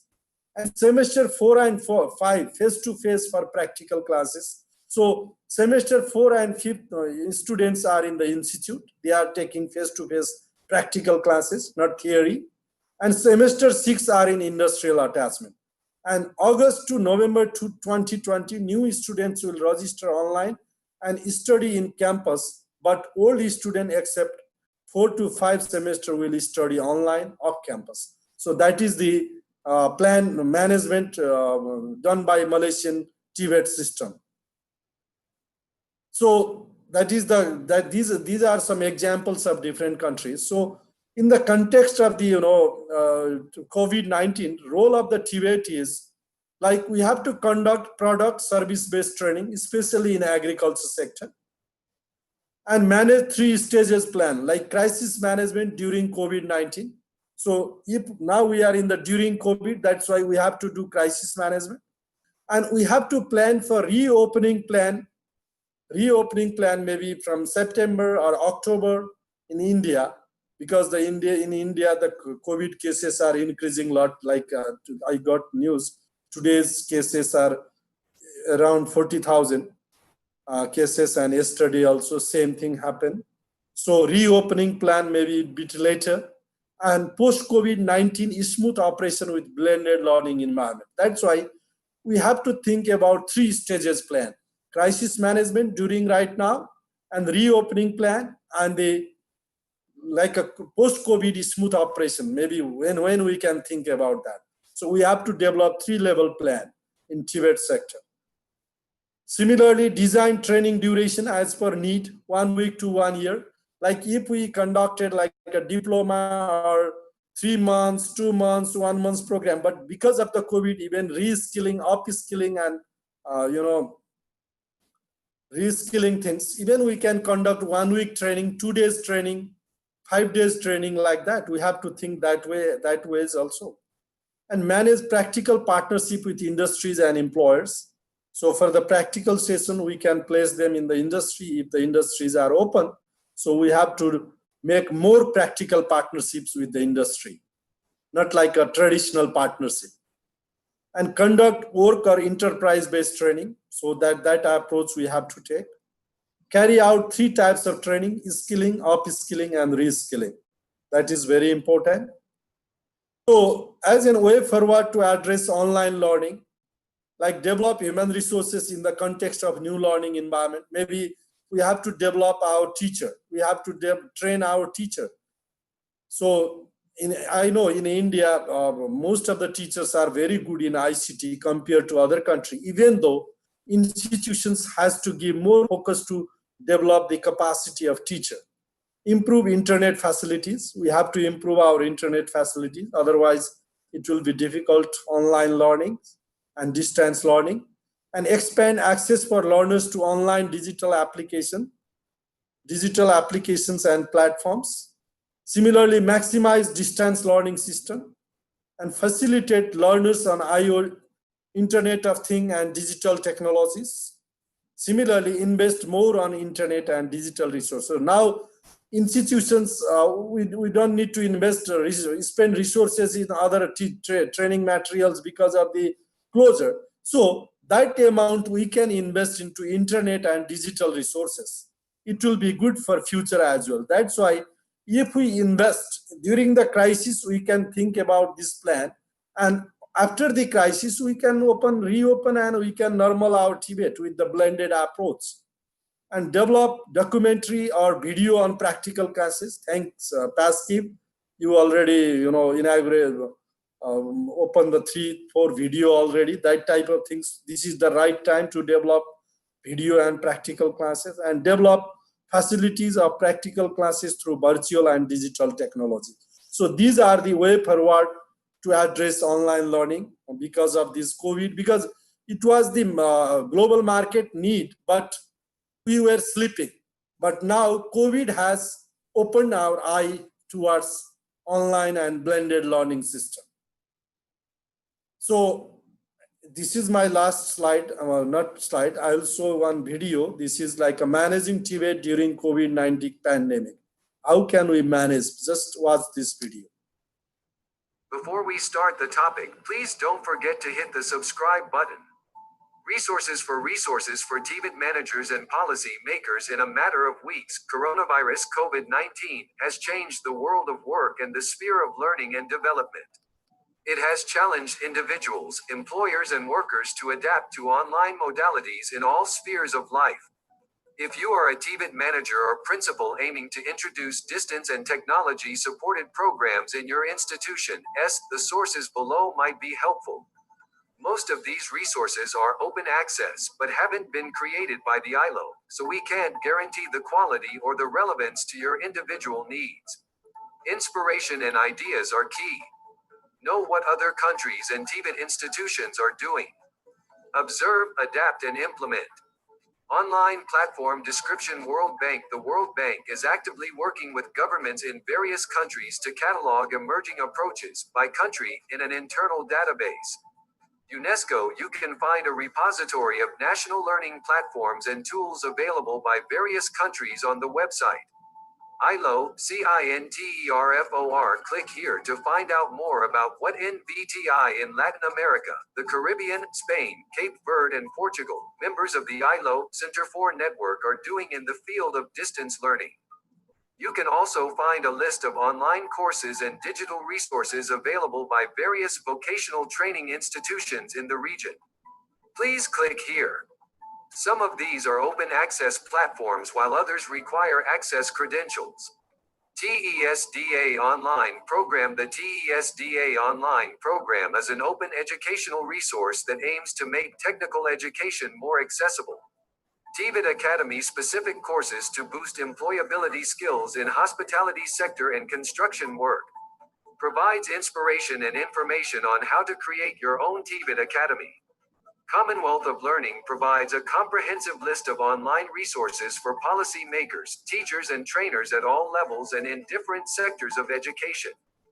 Learn about the available online tools and applications that can be used for organizing online teaching. Learning at Tvet. UNESCO has compiled a succinct list providing links to various digital learning management systems, mobile applications, tools for teachers, and online collaborative platforms.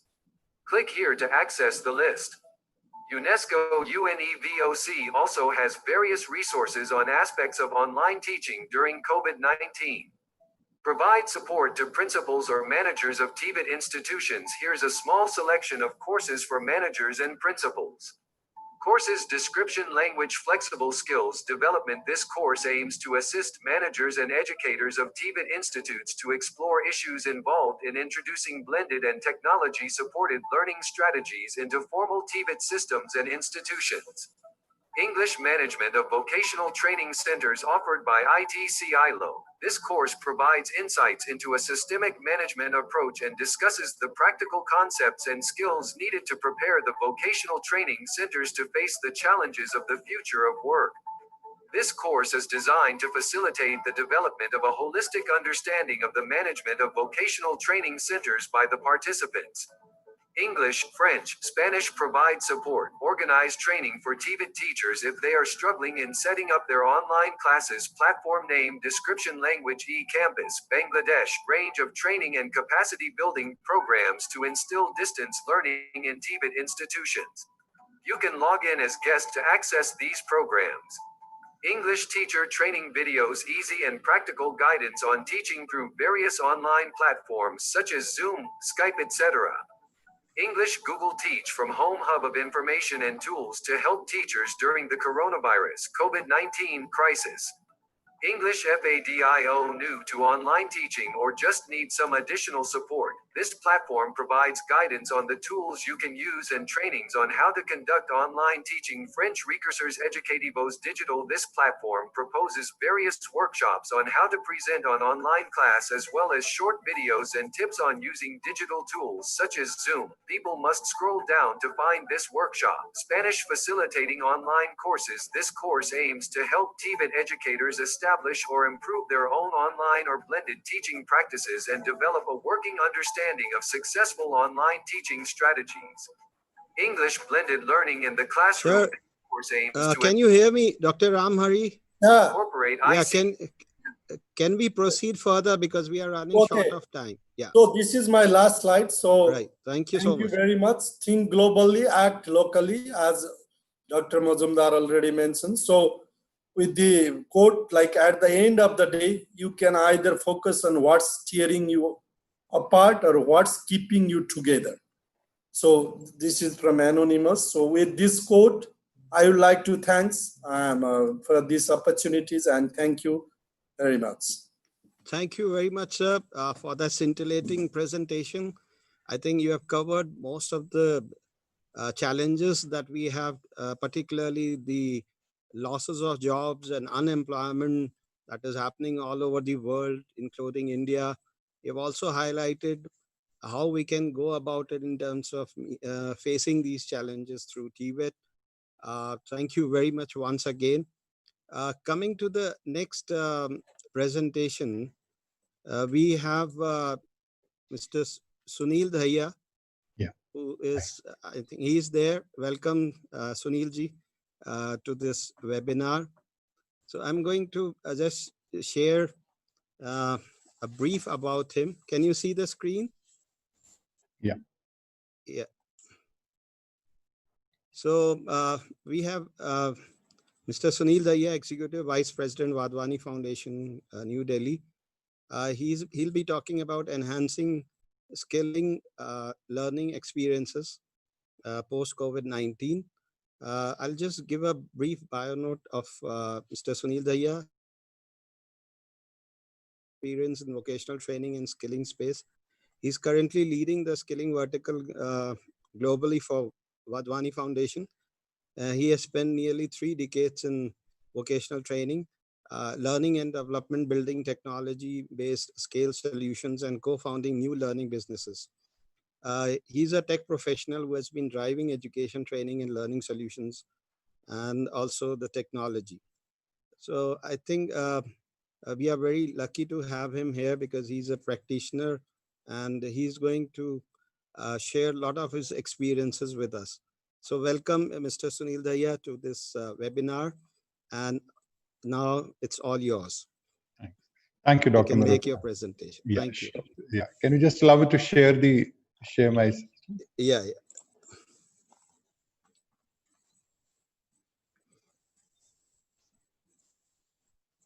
All right. So good afternoon, and first of all, the distinguished dignitaries, my dear friends, and special mention of dignitaries on this panel.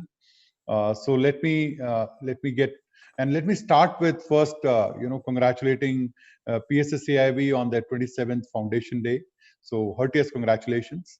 And now let me come to the topic for today. And what I've tried to do is, so looking at it from enhancing skilling learning experience post COVID-19. So objective is more to see from how should we look at the learner's experience post the COVID impact. And so basically what I'm going to talk about are 3 points, 3 very brief points. First one, we'll look at what is the impact on the learner and what's the impact on the industry with this pandemic situation. Then from whatever is going on, what are the new learnings for future? And after picking up those new learnings, what are the way ahead approaches or pointers which we can carry forward to post-COVID situation? So just moving forward, straight away on the point. So basically, what we are seeing is, we are hit with a situation, and as we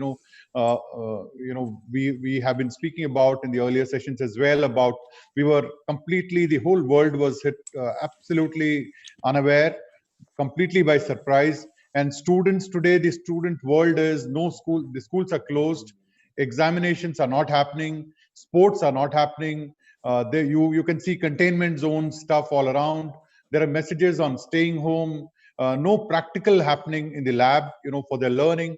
And the whole learning environment, which is now looking like missing, because students were able to go to an environment and learn it there. And this pandemic situation is resulting in a very different situation today.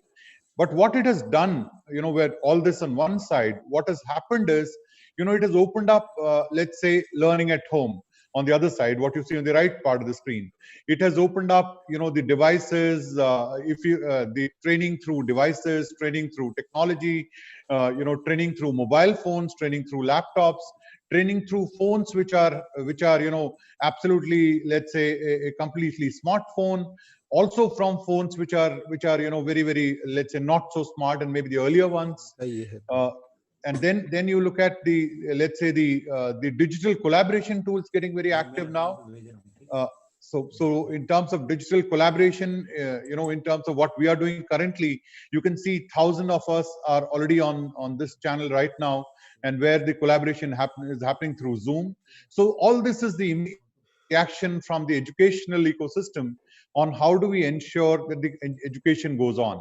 But yes, there is a big question. While this might be an immediate reaction, but are the learning outcomes intact? That's one. And what does it offer for future learning experiences? So we'll just park it for a minute before I come to the suggested outcomes on this. Okay. The second part is the impact on the industry. Now, this is again a very important aspect to look at, because industry also is undergoing tough times, and very tough times. So work from home has become, is a norm now.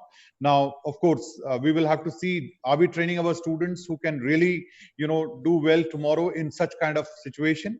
Social distancing at workplace, social distancing at learning places is extremely critical. Here I am mentioning from social distancing from the workplace standpoint. Then remote jobs, we mentioned earlier about there are new opportunities opening up. Remote jobs hiring right now, there is a upsurge in this area. There are jobs which are, if you can do it remotely, it can work very well. MSME survival, I've written survival here from two aspects. When the COVID hit us, one of the sector which got immediately hit is MSME. And in this sector, it became a question of survival. But slowly, as things are opening now, this will, and a lot of government initiatives. So this portion will revive, and we'll see more and more, let's say, recruitments, more and more hirings, and more movement on this side. Below part of this slide is looking at which are the sectors which are high impacted and low impacted because of COVID. But at this point, there is no sector which is not impacted. But yes, things on, let's say, healthcare, agriculture, finance, automobile, IT, telecom, textile on this side, on the towards the low impact, versus the aviation, transport and logistics, construction, engineering on the other side. While, as we all see, things are slowly opening up as well. But however, COVID has taught us, maybe a lesson as to what are the aspects we should be prepared for from the industry standpoint, and what are the aspects we should be prepared from a learner standpoint. So basically, one question which it opens up is, what skills are additionally required from fresh joiners at work post-COVID? So this is, the key aspect, let's say, which industry is asking. So let's move forward. So basically, from the learner, innovations or the learning experience enhancement, I have put together, certain key aspects which are supporting today, but are required in future as well. Be it COVID.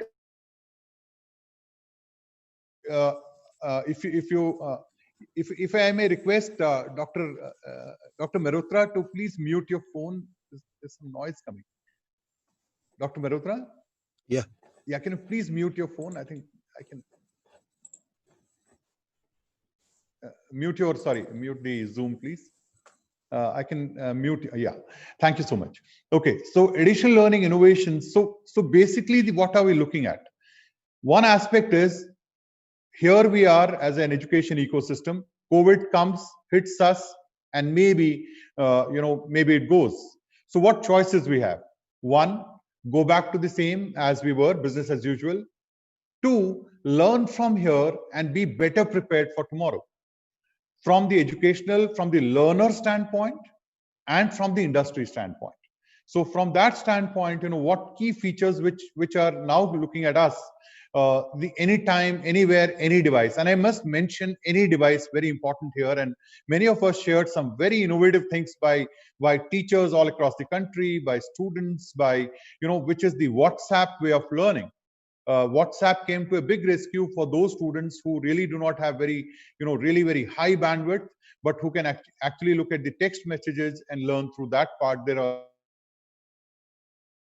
situations happened. They were, it was ranging from Zoom sessions with the classroom, from a teacher to 30 students, and it was ranging from there to WhatsApp. And then we saw even PSSCIV coming up with lots of videos which teachers are creating, and they are coming up with their own solutions, and some of them are absolutely fabulous in terms of making, because this is the time when this repository will get created. And this is the time when this because such times give us a lot of such healthy inputs at this time. Second part is digital teamwork.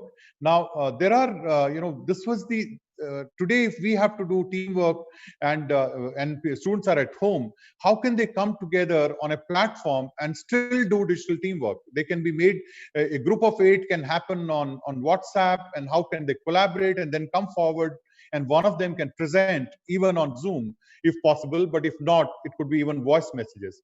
What you see in the middle, live virtual tours of the industry. Now, what you see in the picture in the middle is a live virtual tour of the Toyota factory. Now, what does it do is, a student can get in and just, it's a 360 degrees, so you can watch what happens in which learnings which we are seeing today, where students cannot travel or they can't go out, but there is, industries have opened up with low manpower, but still an industrial tour can still be organized. Personalized learning, very, very crucial, because in terms of depending on the learning pattern of the candidate, these are the innovations which are required to be done. Digital assessments are anyway happening all around.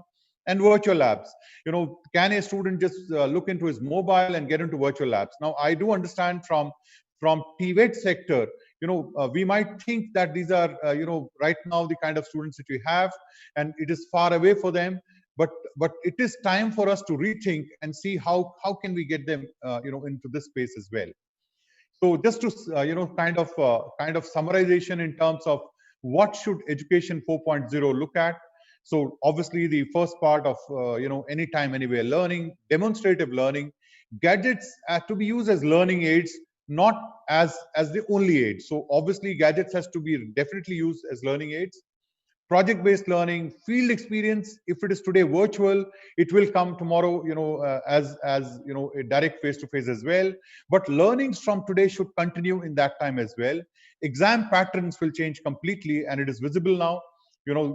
Slowly the all digital examinations and assessments have started happening. Student ownership of his or her own success, along with the education system, becomes very important. Participation from the student when he is on digital modes is such an important aspect. Do they participate, or do they sit down, maybe just switch off the video, maybe just even mute the microphone, and and we don't know what they're really doing? So ownership from that standpoint. Mentoring will be a more decisive area. So mentorships, mentoring as a domain will undergo a lot of changes. Teaching to facilitation, the role of teacher to facilitator, and obviously this last point, 360-degree bandwidth and connectivity. While we all say that it is an issue and we need to do, and we need to take a concrete step forward, can bandwidth and connectivity be as good as a basic right of a learner? So can we go to that level of thinking on this? These are the questions which is throwing up. At the bottom, creative thinking versus rote learning. So basically, should we now move towards creative thinking? Obviously, there is a lot already happening. It's not that we are not on this way, but then the pandemic and these situations are forcing us to move on that side. How do we prepare for the future of work industry 4.0?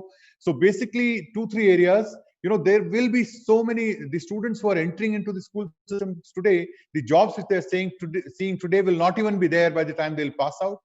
50% of these, the current jobs are getting replaced by machines. And obviously, there are, I'm sure we have seen countries where textile was the biggest business. And here comes technology and machines, and the entire textile industry workforce has to rethink as to what should they skill themselves now on. Is it the banking and finance? It is something else. So multi-skilling aspect comes in. And obviously, 80% of the skill trained for the last 50 years can now be outperformed by machine. But this is one side. But on the other side, it opens up an opportunity, because as these machines are, replacing this, at the same time, new job opportunities are coming forward. So obviously, as we move forward, students have to look at, also the soft skill aspect, which is, and various different kinds of soft skills are required today, be it civic responsibility, complex problem solving, negotiation, and various aspects. So this leads us to a question and maybe an answer, which is multi-skilling holding the key for Tvet students as we move further? And I think, let me come towards the end of my presentation. So we are actually in the brink of the fourth industrial revolution, and also we require a complete full-scale transformation of the education, which might be called as an educational revolution, to keep up with the world 4.0. So the whole aspect in terms of learnings from the, to summarize, learning from the pandemic situation, looking at the learning experience from the learner, and what does industry require. We all need to gear up to make this happen. And before I conclude, here are my, in case any one of you would like to, or anyone would like to get in touch with me, will be more than glad to help you. And thank you so much. And thank you so much for giving me this opportunity. It was absolutely a privilege to of being here on this call today. Thank you, sir. Thank you very much, Sunil ji, for this wonderful presentation. I think you have touched most of the areas that, as an experienced practitioner, that you have been, and you are still contributing so much to this Tvet. With that, I'll move to the next technical session, which is, it is on good initiatives for learning continuity of students in the times of COVID-19.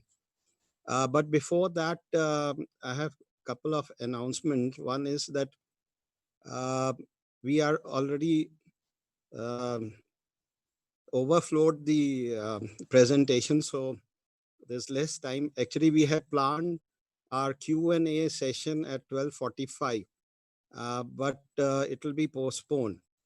And you can see a button there of Q&A. So those who are interested in asking questions can go click on that and put your questions on that. So we'll be taking at the Q&A session later on.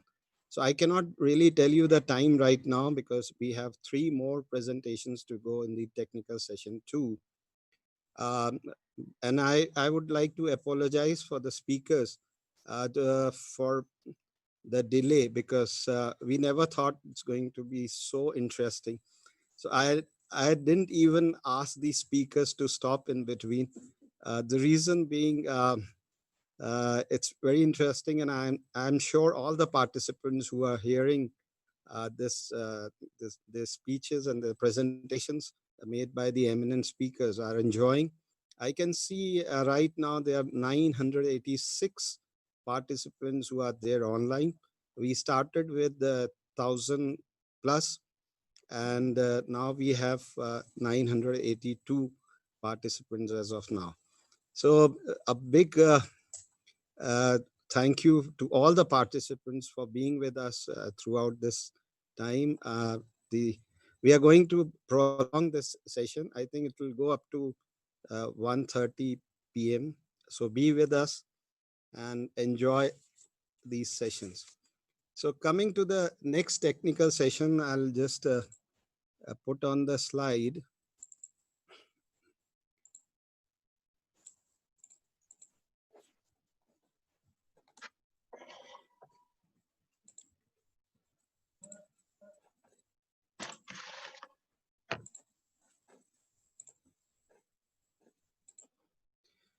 So I hope you can all see this slide there. Yeah. So the technical session, as I mentioned earlier, is on good initiatives for learning continuity of students in the times of COVID-19. And we have three speakers, Mr. Chiranjeev Guha, Analyst Skills Development Initiatives, National Skill Development Corporation, New Delhi, Mr. Siddharth Chaturvedi, who is Executive Vice President, Rabindranath Tagore University, and ISEC, the Director ISEC, and Dr. Madhuri Dubey. She's from National Skills Network, Hyderabad. She's the founder of National Skills Network. Now, from this session, I have my colleague, Professor Saurabh Prakash, who would be taking over. He's the moderator of this session. So I now request him to take over this proceedings of this session. Professor Saurabh Prakash, please. Namaskar and very good afternoon to all these participants and panelists. This session, in this we will be sharing the experiences and series of good initiative taken by various institutions and organizations associated with the TVET in response to COVID-19 for addressing the learning needs and efforts taken to address TVET education disruption during the pandemic in the country. And this we have with us Mr. Chiranjeev Guha. He's the analyst with National Skill Development Corporation, and he is very much involved with us in the last 2 years, and he has supported in the promotion of vocational education. Mr. Guha has been working for the last 5 years with the NSDC, and he has taken very much initiative for a skill development program for the schools in the formal sector across the India. And he has been association with the various government department and non-government institution also. He is playing a vital role in the driving the training of trainers and assessors program in 37 sectors in the country. Previously, he has been worked with the National Thermal Power Corporation, ESRI India, and CRISIL also. So I request Mr. Guha to initiate his discussion on this topic. So, a very good afternoon to all of you. Thanks a lot. Please confirm if I'm audible or not. Okay. Thank you. Thank you. So, let me start my session by congratulating the entire team of PSSCIV for this auspicious occasion of the Foundation Day. Thanks a lot to all the previous panelists also as well and upcoming panelists. Thanks a lot to Professor Senapati, Professor Khambayat, Professor Putra, Dr. Saurabh Prakash, Dr. Shyamal Majumdar, Dr. Ram Hari, Mr. Sunil Daya, Siddharth, then of course Dr. Madhuri Dubey and Vikrant. Thanks a lot to all of you. It's a pleasure for me to represent National Skill Development Corporation in this particular session, wherein I am, of course, as the topic rightly says, that whatever the great initiatives that the Tvet ecosystem has already taken care of, whatever has been reported back to us or through our huge network of, can say, 37 sector skill councils and their governing council members, then the network of 600 plus training partners all across the nation, which is having 11,000 plus training centers, both mobile and static training centers, basically. So through them, whatever information we could collect or gather, those things I'll just put in front of all of you. Just before I start with my discussion, of course, here I have not prepared any slides, unlike my previous speakers. I would rather prefer to talk, and maybe afterwards, if there is any opportunity to interact with the other attendees, I would actually be looking forward for that also as well. So just to briefly introduce about National Skill Development Corporation, I hope many of you are aware, but for those who are joining this kind of a session for the very first time, it's a public-private partnership with 49% government stake and 51% private stake. The government stake is basically taken care by Ministry of Skill Development and Entrepreneurship. And the remaining 51% is with 10 industry associations like FICCI, CII association, like there are some 10 industry associations who has 5.1% stake. Briefly about our achievements, of course, with the help of all our partners, like the 37 sector skill council, what I have actually mentioned, they are the key designers of the national occupational standards. They formalize the national occupational standards to which the qualification packs of the job roles are identified. So as of last month, if I talk about, then in that case, we are having some 2,500 plus job roles which have been identified across all these 37 sectors, and some nearing about 7,000 national occupational standards to build up the job roles. And of course, we have successfully come out with some model curricula also as well through our sector skills to give a proper direction that how the training methodology of the program should go on. So for that, I think we have got some 1,560 model curricula already prepared with us.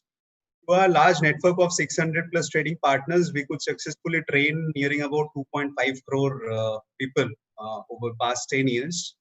And in PMKVY, that is the flagship scheme of skill development initiatives of Government of India. I think with the short-term training ecosystem, we could successfully train somewhere around 34.6 lakhs students. Along with that, we have also a great initiative of RPL, that is recognition of prior learning, because we understand with the demographical dividends of this particular country, a lot of people with prior knowledge, they're also having those kind of setup, but they were not formally recognized anywhere. So that kind of a RPL mechanism, recognition of prior learning, we have actually successfully implemented. And I think somewhere around 52 lakh plus members have been already trained under that particular initiative under PMKVY. A great initiative, maybe many of our training partners actually coming up with, that is called PMKK, Pradhan Mantri Kaushal Kendra. These are state-of-the-art infrastructure which we are having presently. Around 738 PMKKs have been established. The target is 1 PMKK in every district, at least should be there, so that can also act as some hub and spoke model. We are also, along with PMKVY as one of the government initiatives, we are also dealing with National Apprenticeship Promotion Scheme, wherein we are providing apprenticeship support to the various students or trainees, you can say, for the short-term skilling ecosystem, wherein the optional trades, basically, that's something which we are dealing with, which are industry-driven courses. While, of course, the DGT ecosystem takes care of the designated trades, which are long-term, which they have been taking care of since ages. At the same point of time, UDAN is also one of the MHA scheme, Ministry of Home Affairs scheme, which we could successfully implement, again, in association with our training partners as well as the state government, presently UP, the government of Jammu and Kashmir. We are having a wonderful initiative called India International Skill Centers, wherein we provide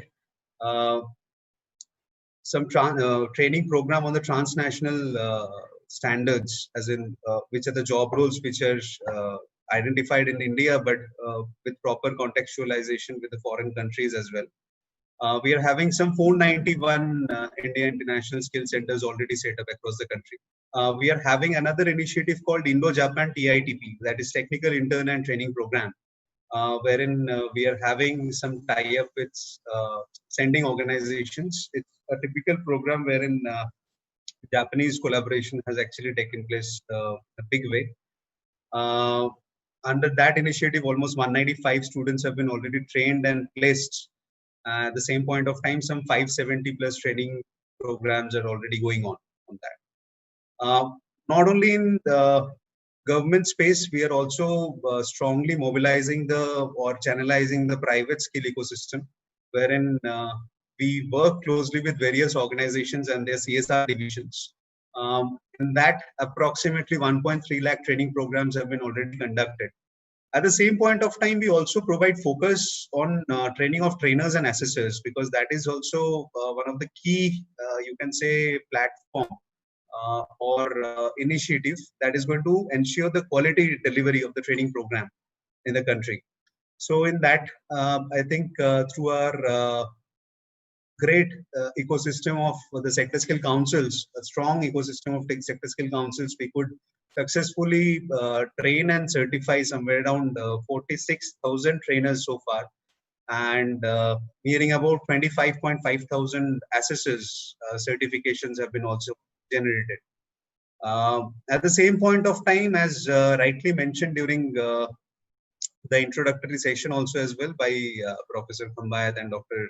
Marutra, that we are also supporting this vocationalization of school education. We have seen a lot of transformation. This is an MHRD scheme which was launched in the year of 2011, and the first time it was implemented in 2012, 3-4 states basically. Presently, NSDC is supporting across 31 states and UTs and catering to almost 10,700 plus per year, as rightly mentioned by Professor Kambayat. Like 10 lakh students have been already catered to, slightly above 10 lakh, nearing about 11 lakh students. Presently, of course, along with PSSCIV and our sector skill councils, there are some 150 plus curricula and content on different job roles. 150 plus job roles have been already taken care of, out of which 73 had been already notified, and out of that, I think 55 of them are already active on ground. As I said, like NSDC has a very strong network of training partners, and I'm pretty glad to see one of our training partner representatives, Mr. Siddharth Chaturvedi. So they are also working big time in the school space. Like them, there are 60 training partners who are working in the skills school ecosystem right now. I'm pretty glad to share these numbers because these are actually the strengths. Our partners are our strengths basically in terms of implementation. And so far, I think jointly along with the state school boards as well as central board, sector skill councils could jointly certify somewhere around 16.3 lakh students so far in this particular skilling ecosystem in the schools part. Coming to this today's topic, I'll quickly go through my topic, which has been provided to me basically because of shortage of time. So what I feel is now we have actually gone back to our old school days. Honestly speaking, we forgot, I think, the importance of homework or home assignments that we were actually provided with. I tend to draw a conclusion in terms of, or maybe some kind of analogy, wherein I found that the home assignments or the homeworks which we were provided with the school or college days, nowadays we are working from home, we are brainstorming, we are continuously engaging with people and finding the unconventional ways or non-conventional ways which were never thought of before. At the same point of time, there were a lot of group discussions that we used to have, but presently we are having these webinars and the video calls, right, to exchange our thoughts and ideas. At the same point of time, learning was not a time-bound exercise. Similarly, we have actually forgotten that 9 to 5, 9 to 6 or 10 to 6 office hours. Right now, we are working in flexible working duration. There is no weekend, but at the same point of time, that is coming up with a lot of productivity. That's what we have seen. That's a positive side of it. I'll start with a message of hope. Honestly, there are a lot of challenges. My previous speakers, the eminent speakers, have already focused on that or highlighted those areas. But at the same point of time, I'm pretty much sure that we will fight back. The human race will fight back because human nature is pretty much resilient, and the history is evident. If you see the atomic explosion in Japan during the World War II in 1945, during the conclusive or the terminal duration or days of that World War phase, Hiroshima and Nagasaki, we all understand, we all know that how much devastated it was.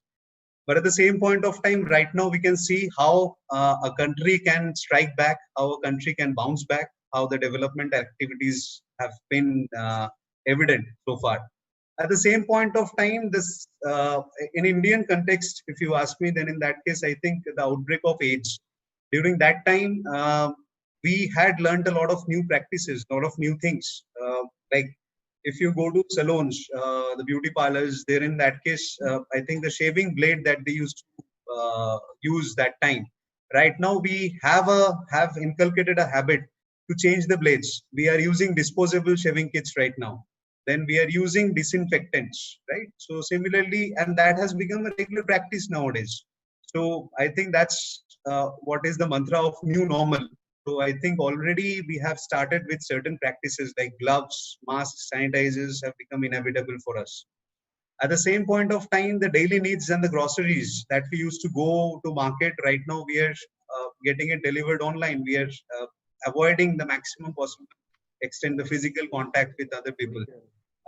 Doctors have actually Sorry to interrupt, Mr. Gua. Please conclude it because time is getting short. So please. Okay. Right. Maybe another 2-3 minutes I have to take because I think I had been provided with such an interesting topic, but due to scarcity of time, I had to conclude this part. Some good initiatives, I think that is really required for all of us to know right now, wherein I think the first initiative that we have already taken up as NSDC and the skill ecosystem, we had started segregating the sector skill councils and the job roles, especially where we can convert the online, the physical classroom, the lab-based training program to online training program. But at the same point of time, we have to understand that we are dealing with psychomotor skills, which require a lot of hand-eye coordination. Until and unless you do that, you are unable to learn those things. So that's why the requirement of the physical infrastructure and the lab setup is inevitable.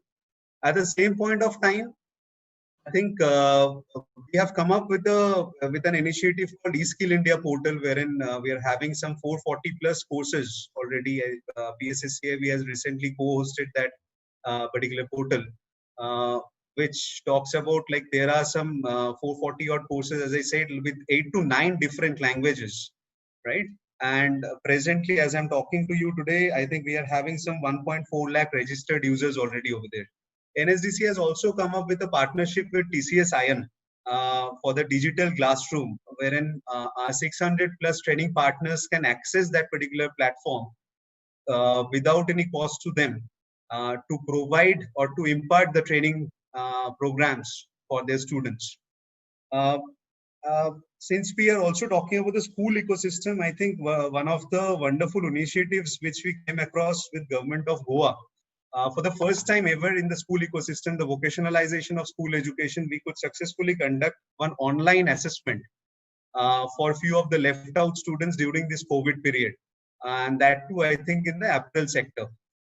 Coming to government of West Bengal, they have got some wonderful articles recently published. I think some 4,400 plus, 44,000 plus students, they could successfully reach out through this online mode, all of a sudden overnight through a proper planning, covering 23 districts in that particular state across 12 different sectors.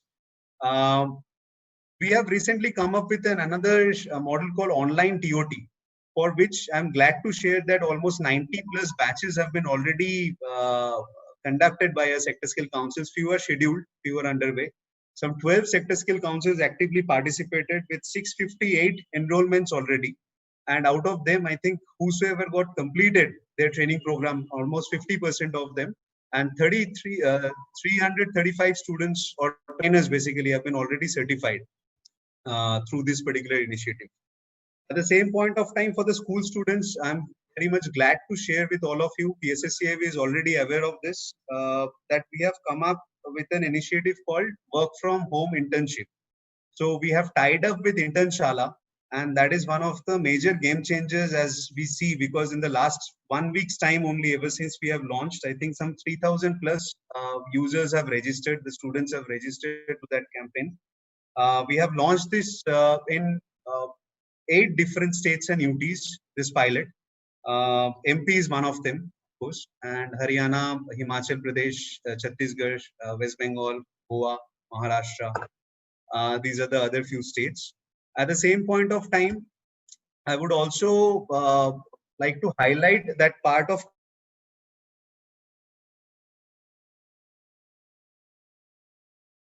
counseling, because I think the important factors on the counseling part, which is really required to be imparted.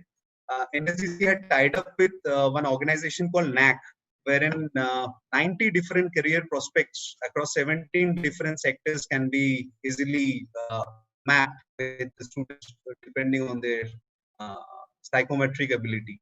At the same point of time, I'm glad to share with you that with Pradhan Mantri Garib Kalyan Yojana, some 3 lakh odd targets have been assigned to PMKVY to train the migrant laborers who had actually come back. With this, I think recently CBSE, yesterday only I was going through an article, they have partnered with Facebook to launch some curricula on digital safety and online well-being along with augmented reality. At the same point of time, I think Professor Shamal Majumdar, who was the first speaker of this entire session, he is also very well associated with government of West Bengal in terms of enhancement of livelihood. I think West Bengal is one of the worst hit state in terms of COVID as well as Umpun or Amphan, as we say, in terms of the cyclone. So there's, I think, some wonderful initiatives which came up to encourage the local communities.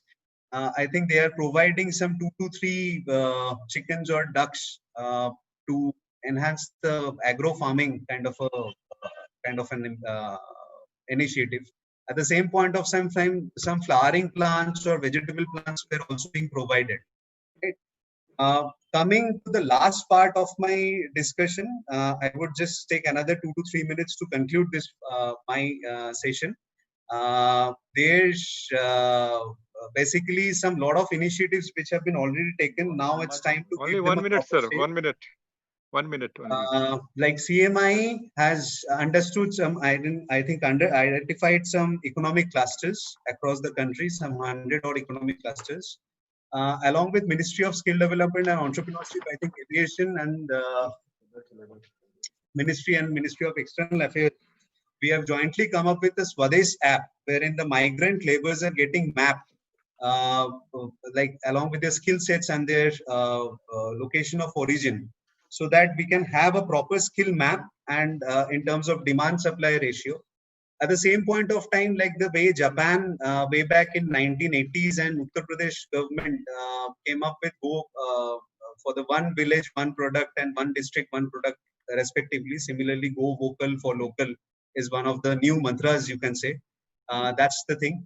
In terms of handicrafts and textiles, of course, we have a lot of initiatives in terms of generation of technical textiles and washable textiles also as well. I think 30-40 usage is also permeable right now. They are coming up with some antivirus clothing.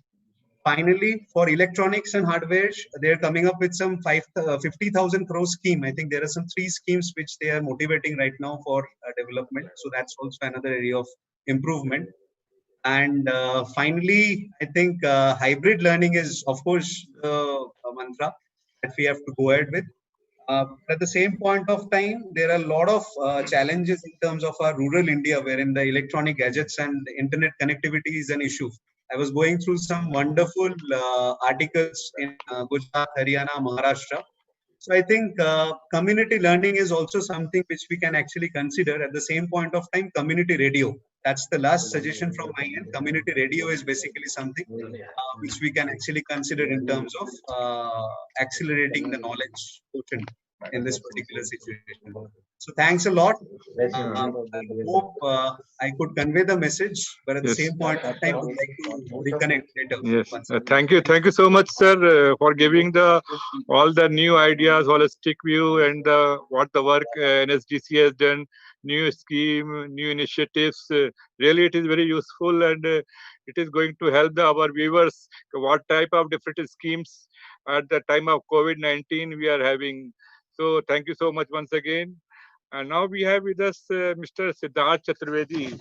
He is working as a director AISEC group, and he handles with the entire strategy and operation for this group. and various activities he conducts. And it is a leading social enterprise working in the areas of higher education. Some mic is open, just check it. Whose mic is open? And he has been very much involved as a training partner with NSDC also, and AISEC works for skill training, financial inclusion in rural areas also, Aadhaar-based services, online services, and preschools. As Mr. Siddharth has been instrumental in growth on pan-India basis in various vertical as well as strengthening of groups, various initiative in association with the government of India, priorities such as Skill India Mission, Digital India Mission, Startup India Mission, and he is chairman of various industry forum also, as a member of CII also, startup committee members also.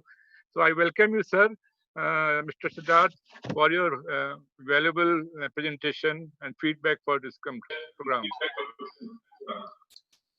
Thank you. Thank you so much, sir. And I would like to once again begin by congratulating the PSSCIV team on their 27th Foundation Day.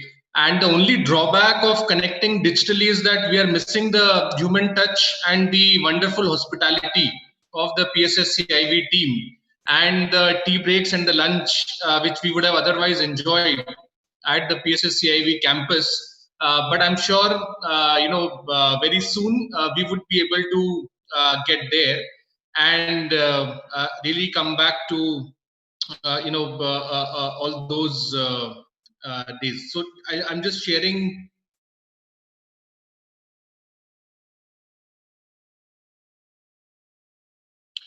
Yeah, so hope you can see the screen and you can hear me. Siddharthji, your voice is breaking, like there's a signal issue. Can you see the screen and hear me? Yeah, we can see the screen, but the voice is breaking. There's an issue with your voice.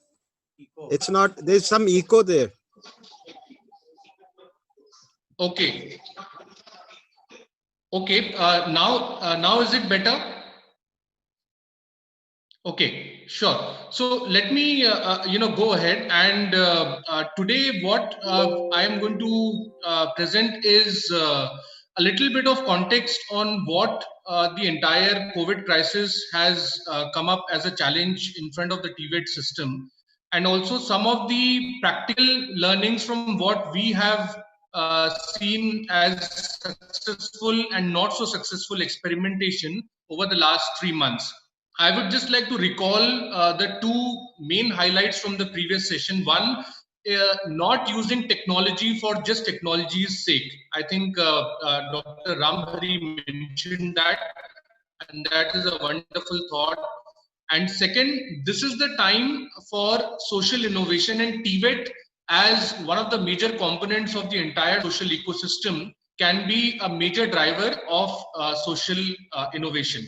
So I will skip. I think we know about ISEC, and we are a pan-India organization working across major stakeholders of the skills ecosystem. And in context of today, we also work in more than 1,000 schools now. Chiranjeev is there, and we've been in touch right from the day one of initialization of this scheme. And it's very happy. I'm very happy to see Chiranjeev as a co-panelist here. So I would quickly cover some of the thoughts on the context, the online classes, some of the challenges, and the overall recommendations. So in the Indian context, some of the important pointers for the COVID impact on skilling. One is, of course, the entire migrant labor issue. 40 million migrant labor has moved back. There is a skill mismatch with local jobs, with very strong need for reskilling, which is required. Not many jobs will be available in their homes, in their original skills in which they are actually skilled. So more local jobs and more micro-entrepreneurship based solutions. So one of our other verticals in which we do financial inclusion and banking in rural areas, that is one of the verticals which has generated a lot of employment, has increased its revenues in the last 3 Siddharthji, hello. Hello. And there has to be many Siddharthji, we can't hear you properly. Siddharthji, we can't hear you properly. Come up to cater to government challenge. Hello. Yes. Siddharthji, Yes. can you hear me? Yes. Your voice is breaking. We can't hear you properly. It's not audible. Yeah. Okay. There's some signal. Is there any signal issue at your end? Or you have to place your mic close to your mouth? Are you using microphone? Is it better now? Yeah, much better. Yes, Yeah, this is okay now. Right. Okay, fine. I'm sorry, there was a network issue there. Right. Let's continue. Now it's clear. Yeah. Thank you. So we were just going through the the context factors for India in terms of the COVID impact, and of course we have spoken about some of the huge demand in the new sectors which are coming up, and I completely agree that agriculture, logistics, food processing are going to be some of the major drivers. Healthcare are going to be some of the major drivers of the skill demands, and we need to come up and cope up with the new demand which has come up. Retail, hospitality, beauty and wellness have gone down a little bit, but they will come back in a year's time, because these industries have strong fundamentals and they will not be down permanently. There is a huge boost to MSMEs and agriculture sector from all the government departments. And invariably, the message will be that the skilling has to be linked to both these drivers in at least the coming 2 years, because a lot of investment, a lot of focus is going to be driven to both these departments from the government. Classrooms will have to be reimagined. We are all thinking of blended approach. So things like biometric attendance and AEBS will have to be reconfigured. And of course, a significant element of online learning, and I'll come to that.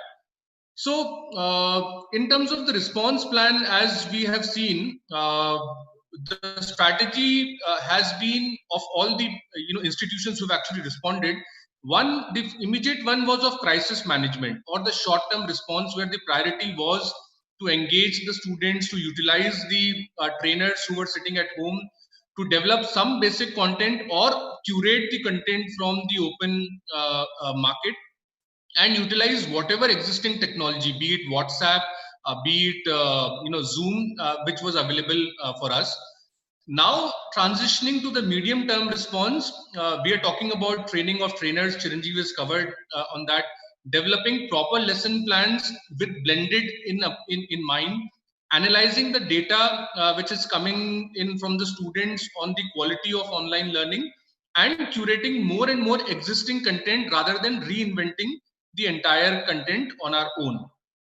And the long-term response, of this, of course, would be on the policy changes, where we probably need to revisit the common cost norms.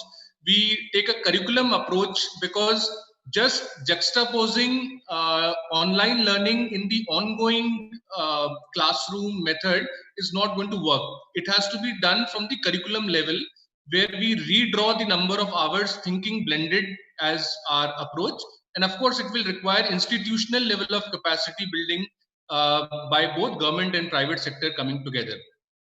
So coming to the digital part of the entire chain, what we have seen as some of the factors for striking the right balance is, now there is a sense of urgency, whereas earlier we probably had a sense of inertia regarding this entire digital balance. And this opportunity should not be lost, because this is probably the first time in the history of our country that the entire stakeholder system is thinking digital. The policymakers, the trainers, the administrators, the top management, middle management, the students, their parents, everybody is thinking digital right now. So we have to convert this to make systemic changes in the Tvet. Only in teaching learning, but across the value chain of mobilization, of counseling, of placements is going to be the key. there has to be a difference between synchronous and asynchronous learning. Rural India and the inclusivity approach, asynchronous methods are going to be very, very strong feedback mechanism. The online classes, ownership at each level, right from in an organization context, right from top management to administrators, team who are connected with students and their parents to counsel them to migrate on the online platform. Now we have moved to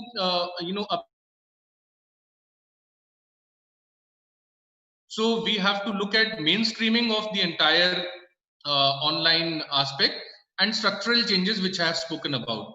So some of the immediate responses which we had was we immediately gathered a panel of content creators from the pool of trainers we had in-house. There was job role wise contents which were circulated daily. There was a two-level quality check done on an in-house basis. The final versions were then shared with the center heads and the vocational trainers.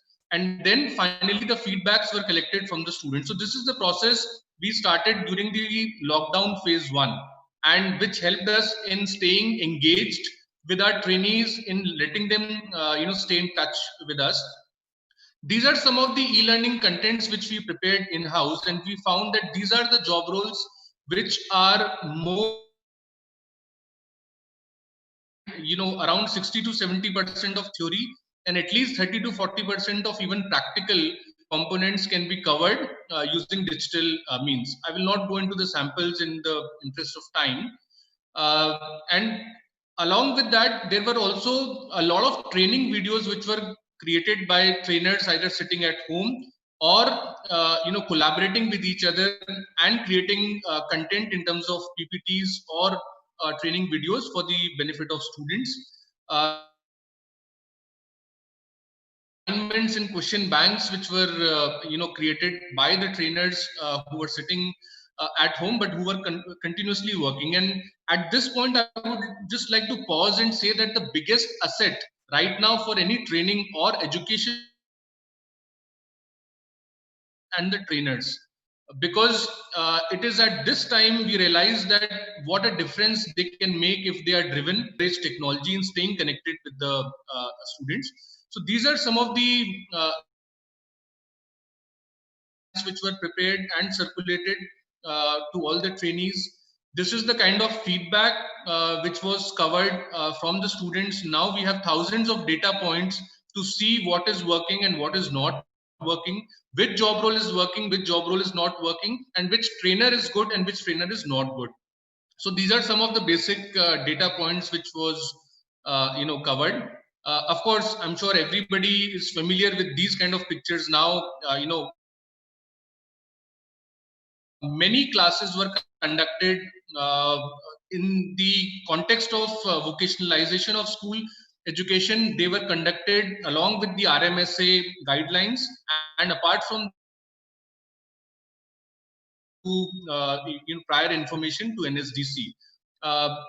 In terms of other contents also, we were focusing on creating content on Hindi and other regional languages, which was mainly the job of the NSQF vocational trainers. Finally, now we are leveraging a lot on the PSSCIV e-learning platform and the e-learning content which has been provided. And I would again like to really congratulate PSSCIV team, because it is in these times of crisis we realize what an important role PSSCIV and such agencies are playing, because digital content is key. It is at a premium right now, and we would like to see more of this happening in the wider skills ecosystem, in the short-term training, in the RPL ecosystem, than just restricting it to the school-based vocational trainers.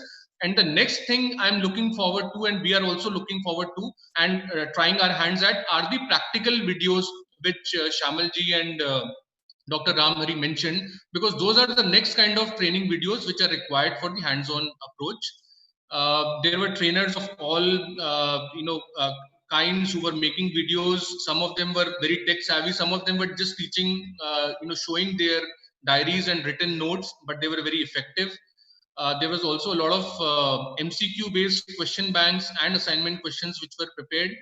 We also did crowdsourcing of content from stakeholders, and there was a contest on submitting short concept.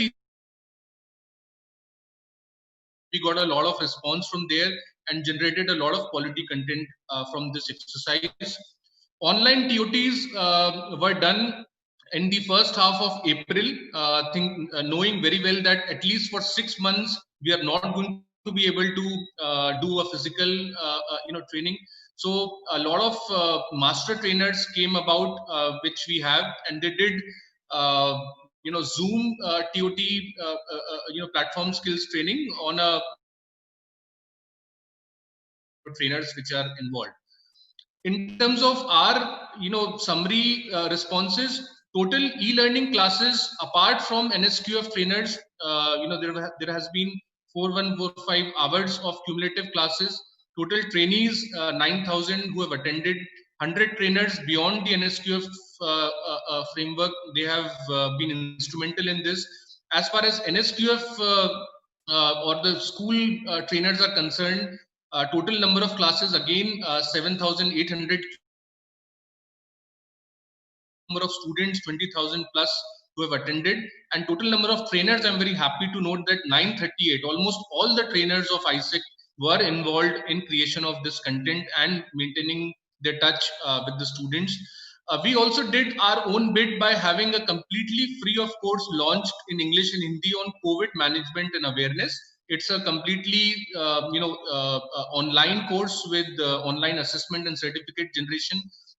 Total 1,200 people have done this course till now, and a lot of learning webinars on various topics for management, for outside stakeholders, for top, middle, and lower levels of workers on just the emerging scenario and how to make sense of it, because we realized that apart from the business aspect, the mental, the psychological aspect also was very important to be taken care of in these times. Finally, some of the challenges which have been spoken about, of course, bandwidth, is a major challenge for thinking blended across the country.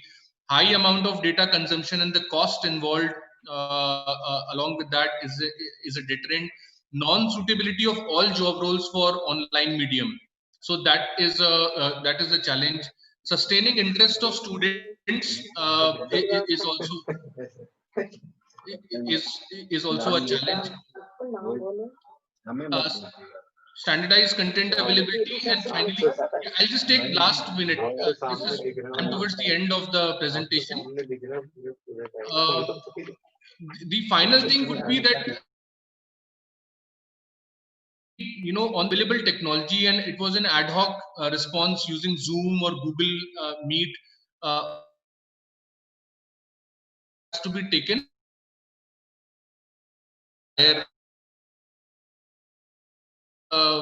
Digital friendly QPs by SSCs, they have to be listed and approached. Digital TOT by SSCs has already been started. Digital assessments by SSCs, this has to be taken up at a wide scale. Refresher trainings for center heads and trainers, and finally leveraging digital across the value chain. On the whole, I think we need a new demand analysis of sector-wise skilling required, and it has to be broken down to RPL, upskilling, reskilling, fresh skilling, and it has to also take the international demand in context, because a lot of demand is coming from outside the country also for our workforce right now. Blended approach, we've spoken about. Skilling for local jobs is going to be the reality.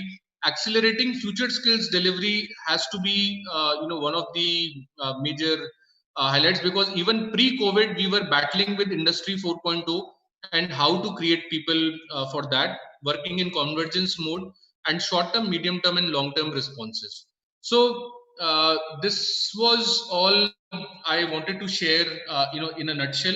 There have been a lot of learnings for all of us at all kinds of levels, a lot of self-realizations in the past 3 months. But finally, I would like to say that we are all very hopeful that it might turn as an inflection point for the Tvet and the education sector on the whole.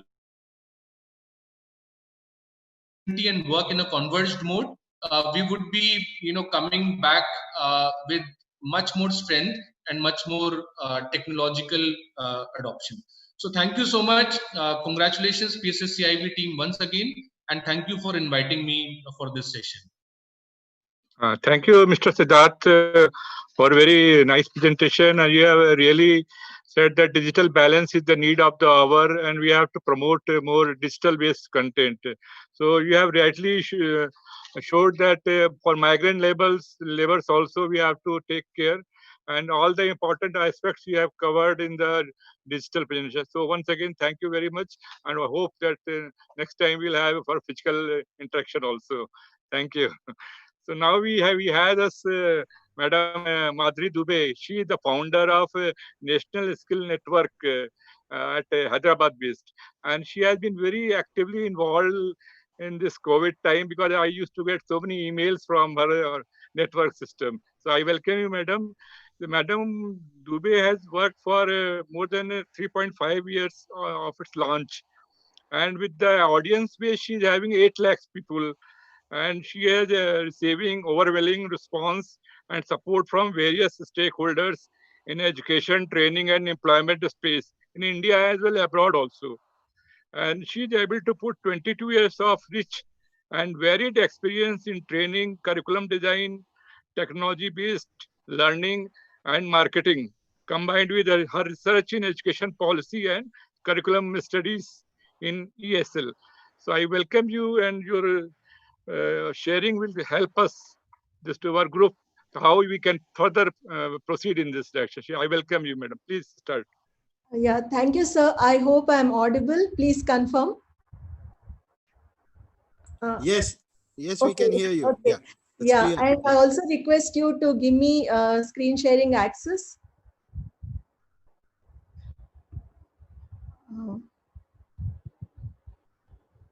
Yeah. First,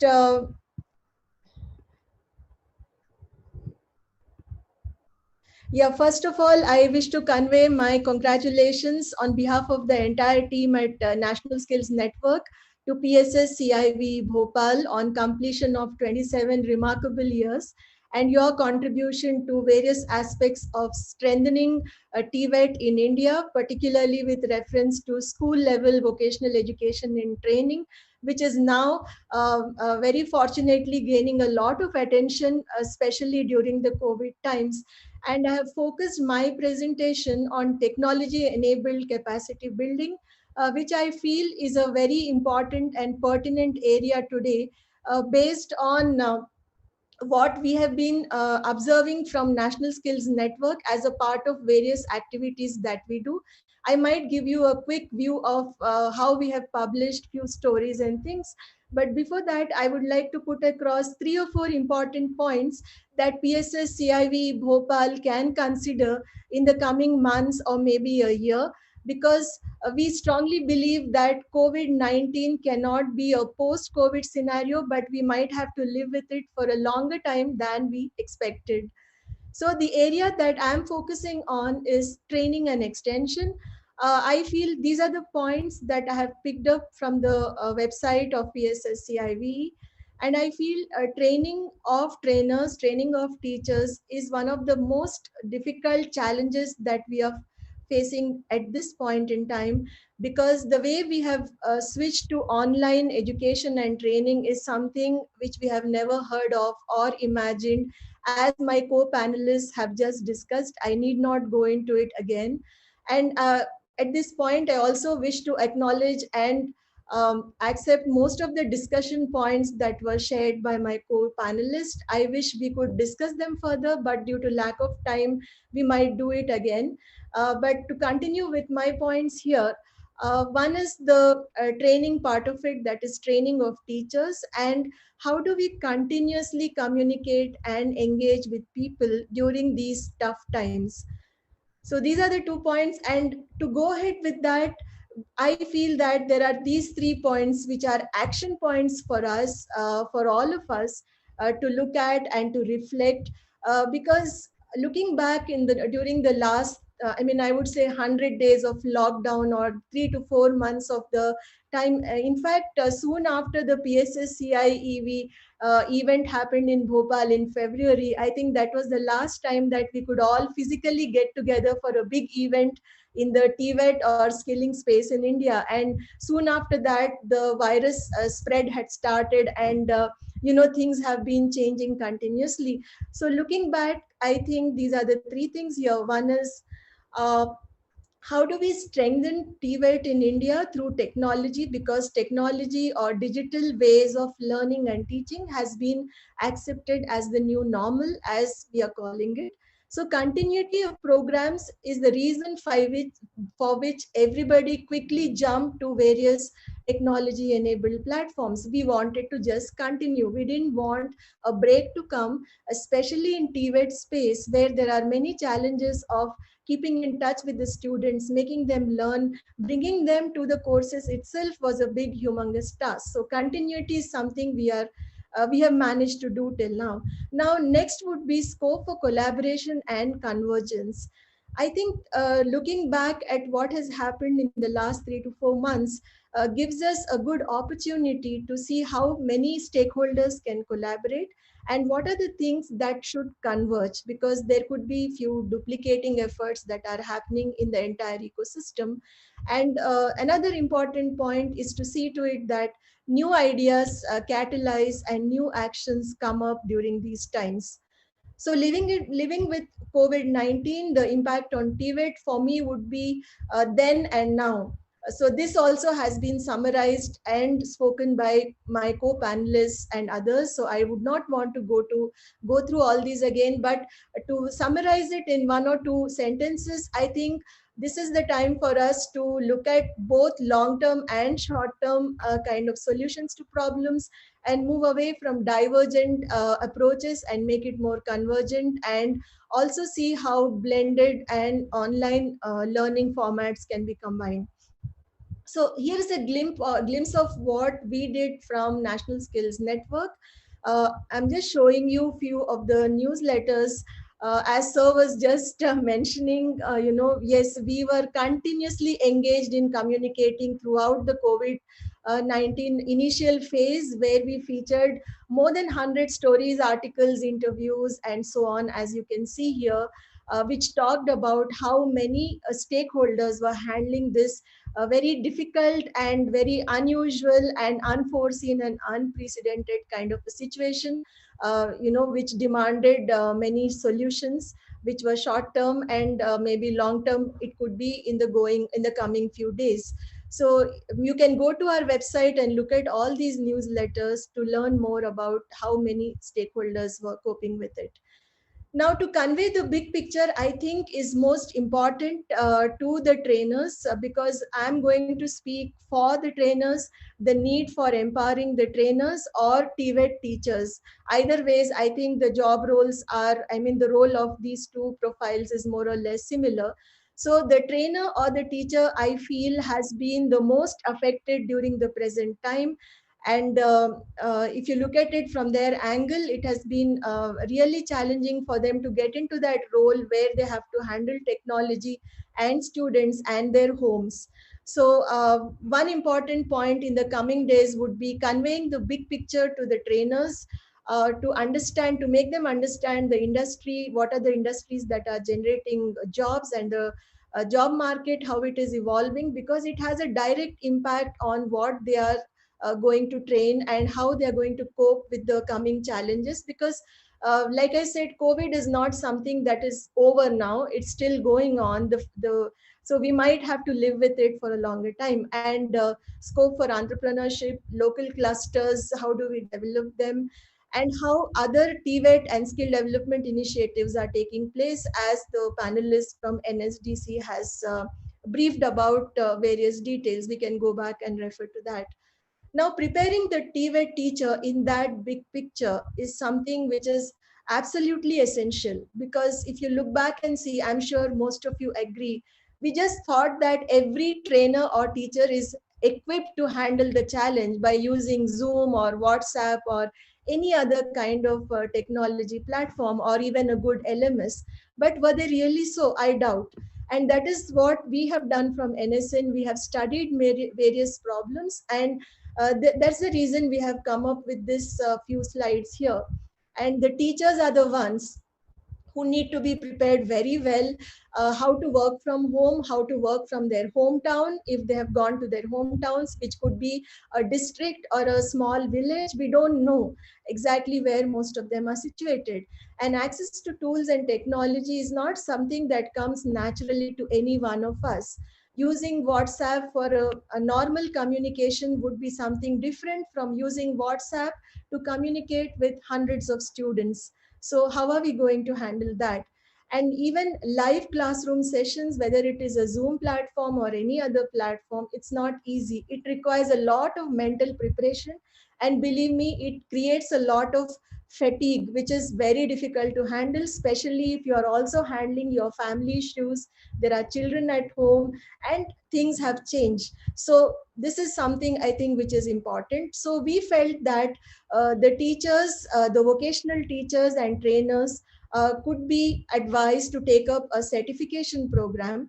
Maybe this certification program could be designed by PSSCIV Bhopal, where it equips them to teach online. It equips them to be a vocational teacher using maybe blended learning formats. So the reference here I have given is there are some programs and information like this which we came across in UNESCO Univoc website and Commonwealth of Learning website. Perhaps we can refer to them and see how teachers can enroll for such program even before we push them into a lot of online and virtual teaching.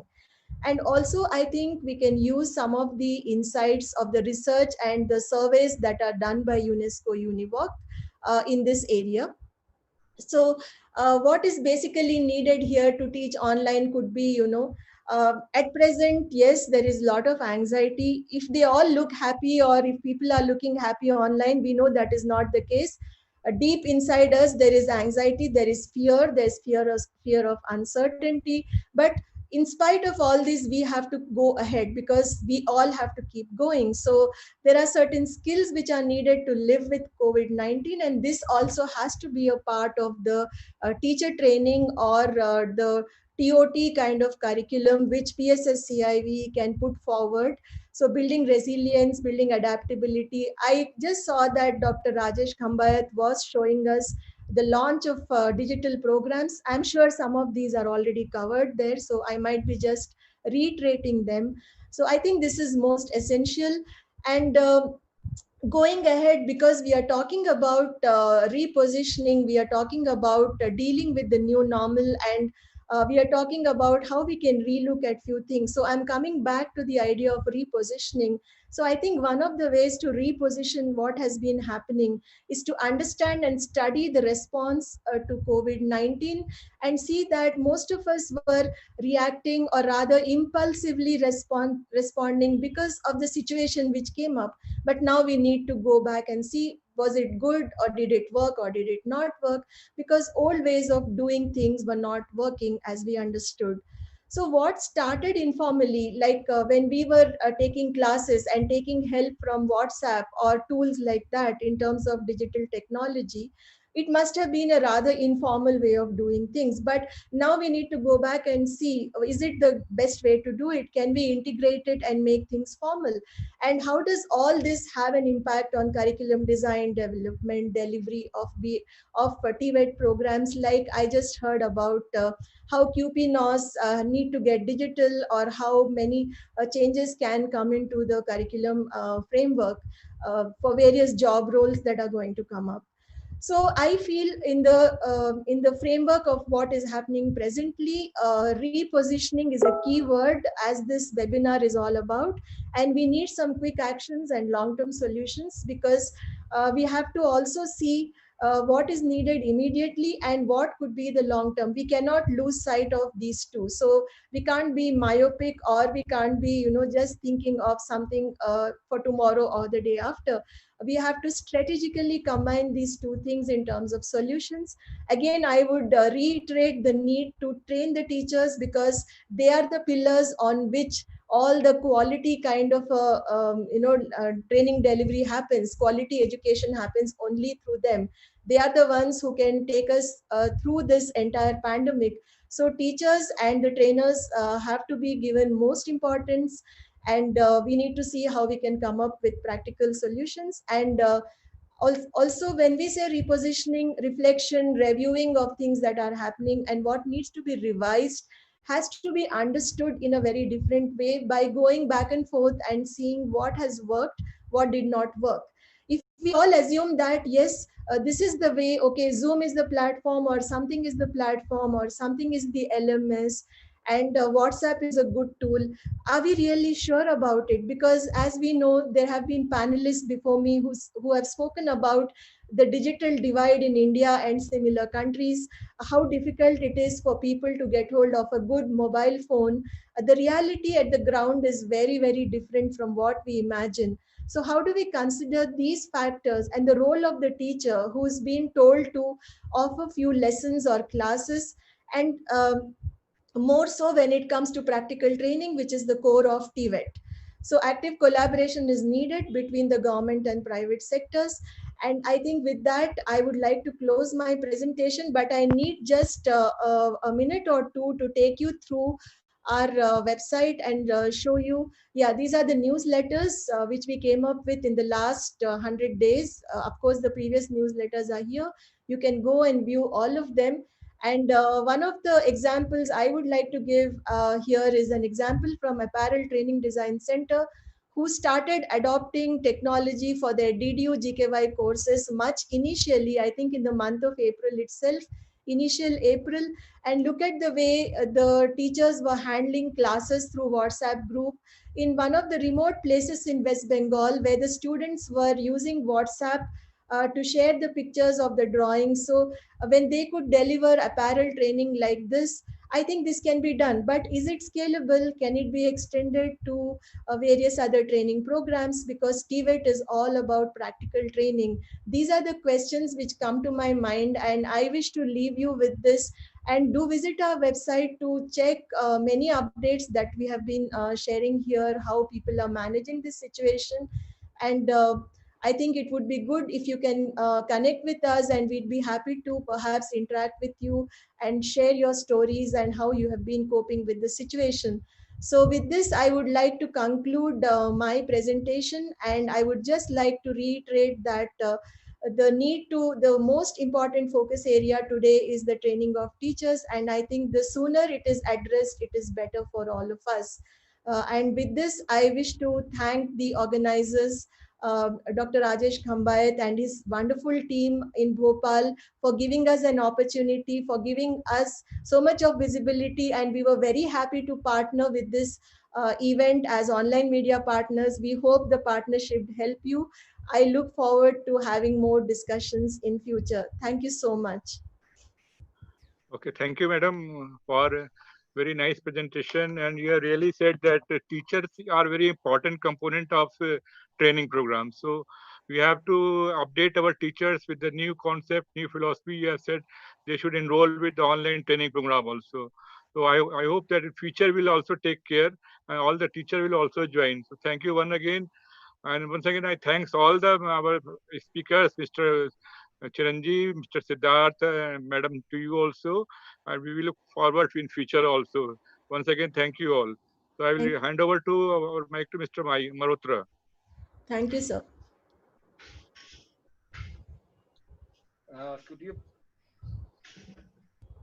Could you please close your presentation? Dr. Madhuri, can you?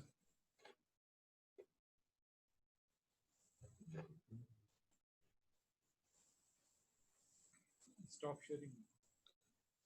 Please stop sharing. Yeah. Dr. Madhuri, can you close your presentation, please? Yeah.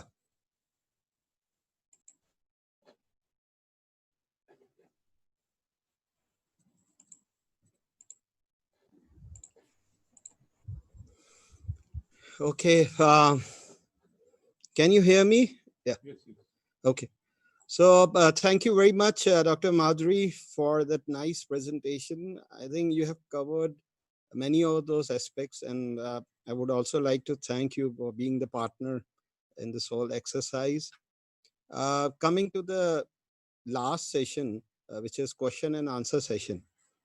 And since we have already overflowed the whole program because of delays, which were inevitable, we cannot avoid those delays. And since the whole presentations were so interesting, so we thought we should not stop you all in between. And the participants are also enjoying. We still have 645 participants on board. So that's a huge number. Coming to the question answer sessions, we have had a couple of questions, particularly related to the health issues. Dr. Madhuri has already pointed out that there are several health issues, and I would like to inform you all that NCERT has already worked on this guidelines on use of internet and other online tools. You can get the access to these guidelines and share it with the different stakeholders so that they are aware. And I totally agree with you that we need to have some courses on this so that both the teachers and students can learn how to use online learning judiciously as well as safely. Now, coming to the question that we have, this is in what way we can prevent health issues due to online classes. And I would request Dr. Ram Hari to please answer this question. Dr. Ram Hari, I suppose you are on the line. Dr. Ram Hari?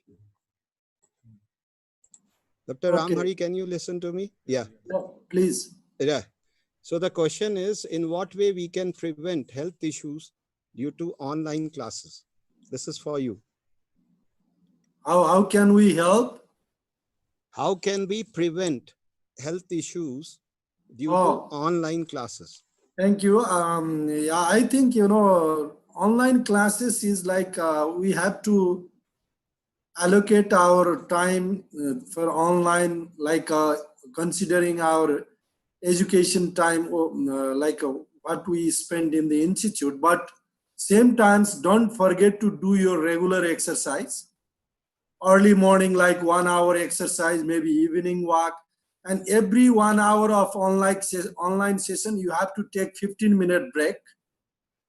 And your eyes should take like every 10 minutes, your eyes need take like 30-second rest.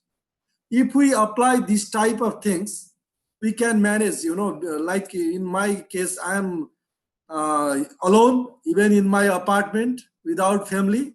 I'm managing very well last 4 months.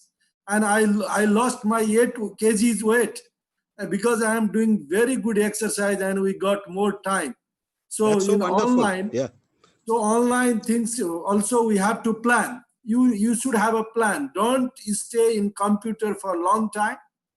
Please manage your plan. How many times you have to spend for computer, how many times for, and this period you can learn how to cook at home. Cooking skills also you can increase. And allocate time for cooking, time for household works, time for study, time for exercise, time for family chatting. I think your health will be more better than previous. Thank you very much. Thank you so much, sir, for those tips that you have given in order to deal with the situation. I think I would add that you need to wash your eyes frequently with cold water so that you can keep them cool. You can also use some doctors recommended eye drops to keep your eyes. And as you rightly said, that we need to keep on exercising. So physical fitness is very important during this time. The next question is, we have been using a curriculum approach for teaching learning for the contact classes. So what kind of reorientation of curriculum is required for online or blended learning? So this question is for Dr. Shamal Majumdar. Dr. Shamal Majumdar, can you hear me?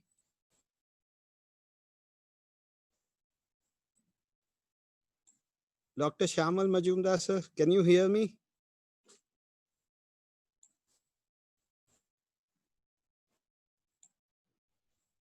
Hello.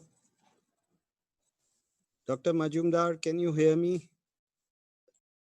Okay.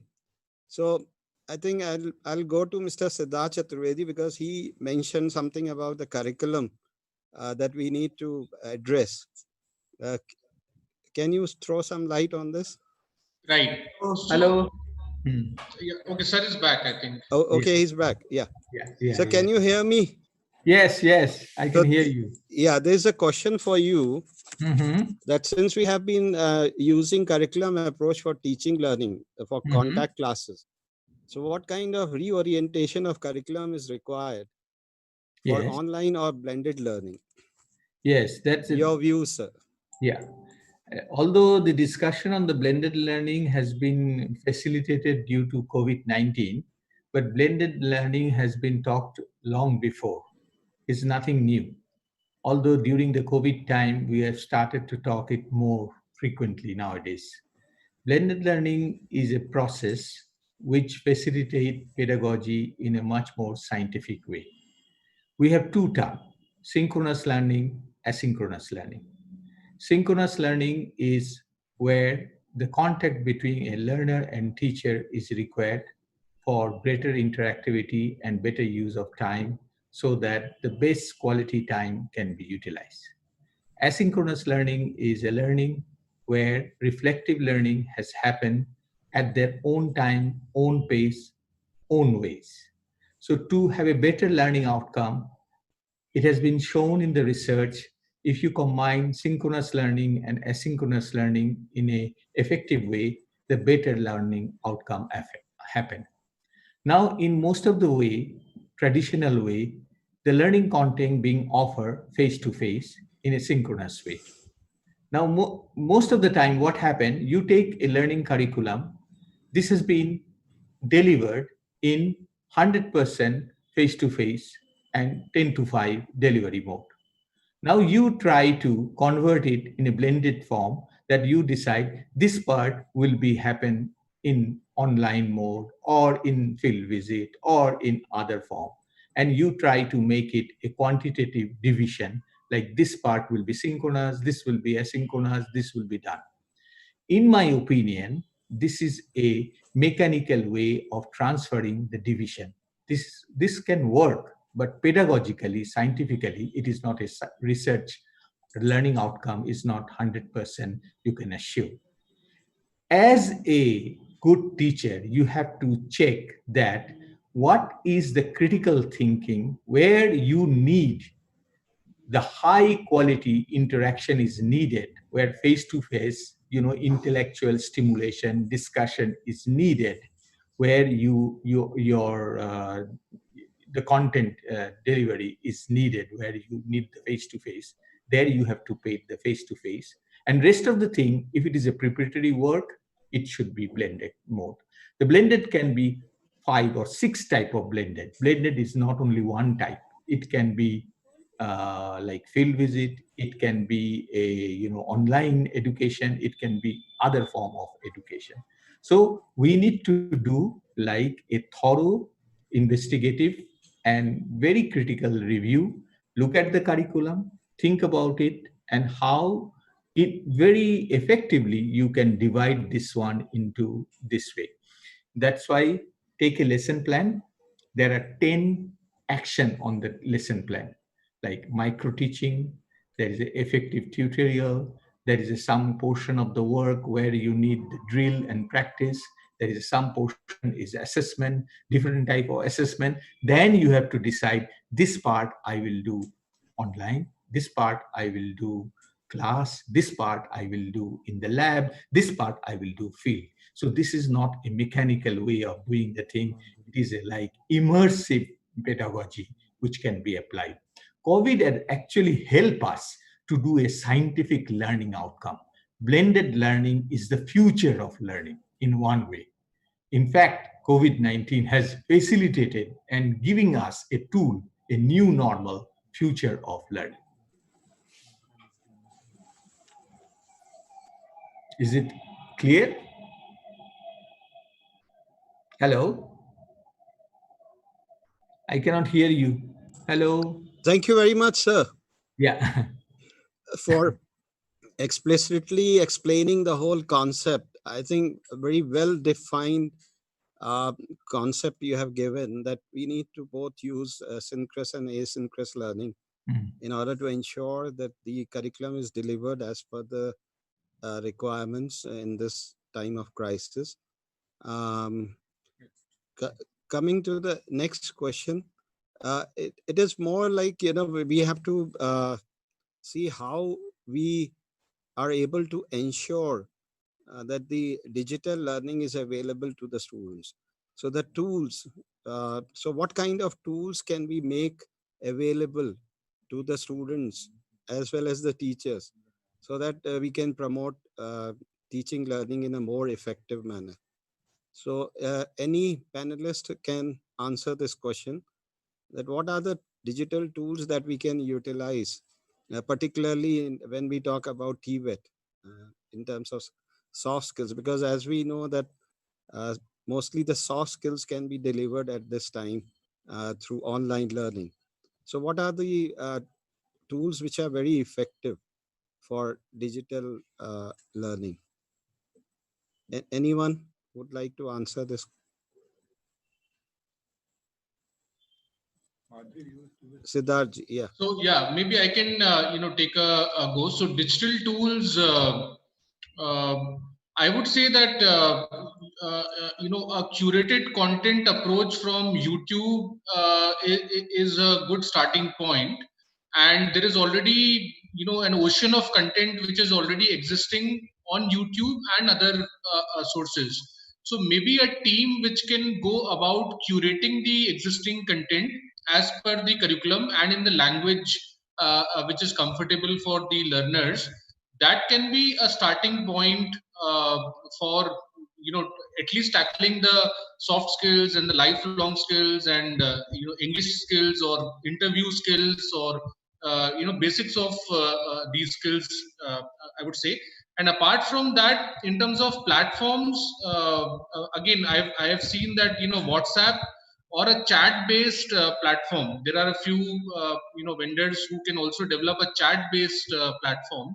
So chat based platform or WhatsApp is good because at least you don't have to familiarize the learners. The interface is already known, people are comfortable with that. So you can mount these videos and these PDFs and these content on WhatsApp, and then when you have an entire the last point I would say is, even if we are taking an LMS approach, at least the online delivery of classes should happen on a platform which people solutions now integrate Zoom only for the online teaching learning rather than inventing their own video and online lecture delivery platform. So with this combination, we can reach out to many learners. Thank you very much for that answer. I think it's a. Can I? Yeah. Yes, sir. Please. We had a discussion in European Commission. We are looking at the worldwide the different stage of digital preparedness. The least developed country, and developing countries. And if you look on the countries, the digital preparedness level is totally different. So there is no one size fit all solutions. If you look at the developed country, they are fully geared before COVID-19. They are fully preparing for blended learning and online education in full-fledged form. MIT started, Stanford has a full-fledged, they have a full enrollment of online education, like number of universities has offered this kind of program, and skill-based program they are offering because they have a huge enrollment. When the COVID came, they continued that program and a good success came, and they added with that augmented reality. And there are new things like they have got virtual gallery, museum tour, all this they have added up. They have add on that because they are quite advanced in that. Real struggle started with because they don't have any clear-cut roadmap how they they going happen, many software company came up with many features. So Zoom is a very easy tool, and all the okay, why not Zoom? But Zoom with WhatsApp combination, some has started very quick solution on that. So WhatsApp is giving the management tool like, attendance, school enrollment, instruction they are getting, and Zoom is like a instruction. Now tell me, as a teacher, Zoom, you are talking, but when you are looking as an instruction, because as a teacher, you know that when you are making a lesson plan has got different facets like interactivity, drill and practices. You try to do lot of component of it. Zoom is not made for it. Zoom is direct synchronous communication, as if you are talking as a video mode and utilizing that. Can you do it like you can use presentation PowerPoint format little bit and you are utilizing that, but you cannot make like a LMS kind of work with the Zoom. This is not possible. So that's why you have to understand that the country is grabbing up any digital content immediately, but they are taking as a first step. Like least developed country like Papua New Guinea or a Fiji or any country, they started with public TV system with a telephone, started the long distance call, even community radio. They are doing that. So to summarize, my only one sentence is, one type of one size will not fit all. Every country has to analyze their own situation, has to come up the own way, but whatever they will have to start, they have to start. But that is not the end. The roadmap will go step by step, stage 1, stage 2, stage 3, and it will go up, and finally they will reach to that. The digital gap will be increased more, and that is the alarming worldwide. Thank you very much, sir, for the knowledge that you have given on this digital tools. I think just to summarize that, we need to select the right tool for the topic that we have selected. And also the customization is one of the most important aspect that you have highlighted in terms of the curriculum that we need. So curriculum reorientation as per the requirements of the digital learning, and also customization of the digital tool. You cannot just select one tool and go about it for achieving the learning outcomes. So thank you very much. I think it's almost 2 o'clock now, and we have to end up with this webinar. So before that, I now request Dr. Pinky Khanna, who is Professor and Head of Department of Home Science and Hospitality, to please convey the formal vote of thanks. Thank you, Dr. Mehrotra. Thank you for giving me this opportunity to propose vote of thanks and acknowledge the contribution of those who worked really very hard to make this webinar a great success. As we all know that the current COVID pandemic has affected our lifestyles and changed our functioning. It has also affected the teaching learning system and creating new demands for quality education. Similarly, skill ecosystem and world of work is also facing many challenges. Looking to the present situation, PSSCIV, being APEX national organization in the field of vocational education, has planned to organize this national webinar on repositioning TVET post-COVID-19. In the webinar, nationally and internationally renowned experts joined us and made their presentations on different dimensions of teaching learning TVET in post-COVID period, its challenges, difficulties, their solutions, opportunities, and initiatives being taken. They have also shared their experiences, efforts, and experiences which would be very beneficial for our stakeholders, key functionaries of vocational education, school education authorities, students, parents, and of course for society also. All these directives, initiatives, and efforts would definitely prove to be very fruitful for successful implementation of TVET in this crucial period. So first of all, I would like to express my sincere thanks to respected Professor H.K. Senapati sir, Director NCRT.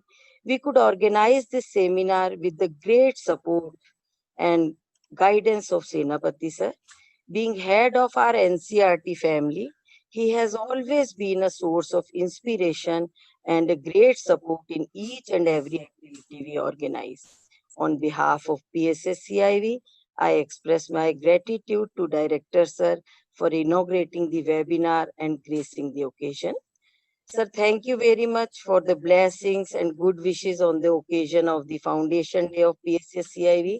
Thanks a lot. We are very fortunate that Professor Shyamal Majumdar, former head UNESCO Univoc International Center, Germany, joined us and made a wonderful presentation on challenges and opportunities of TVET in the present situation.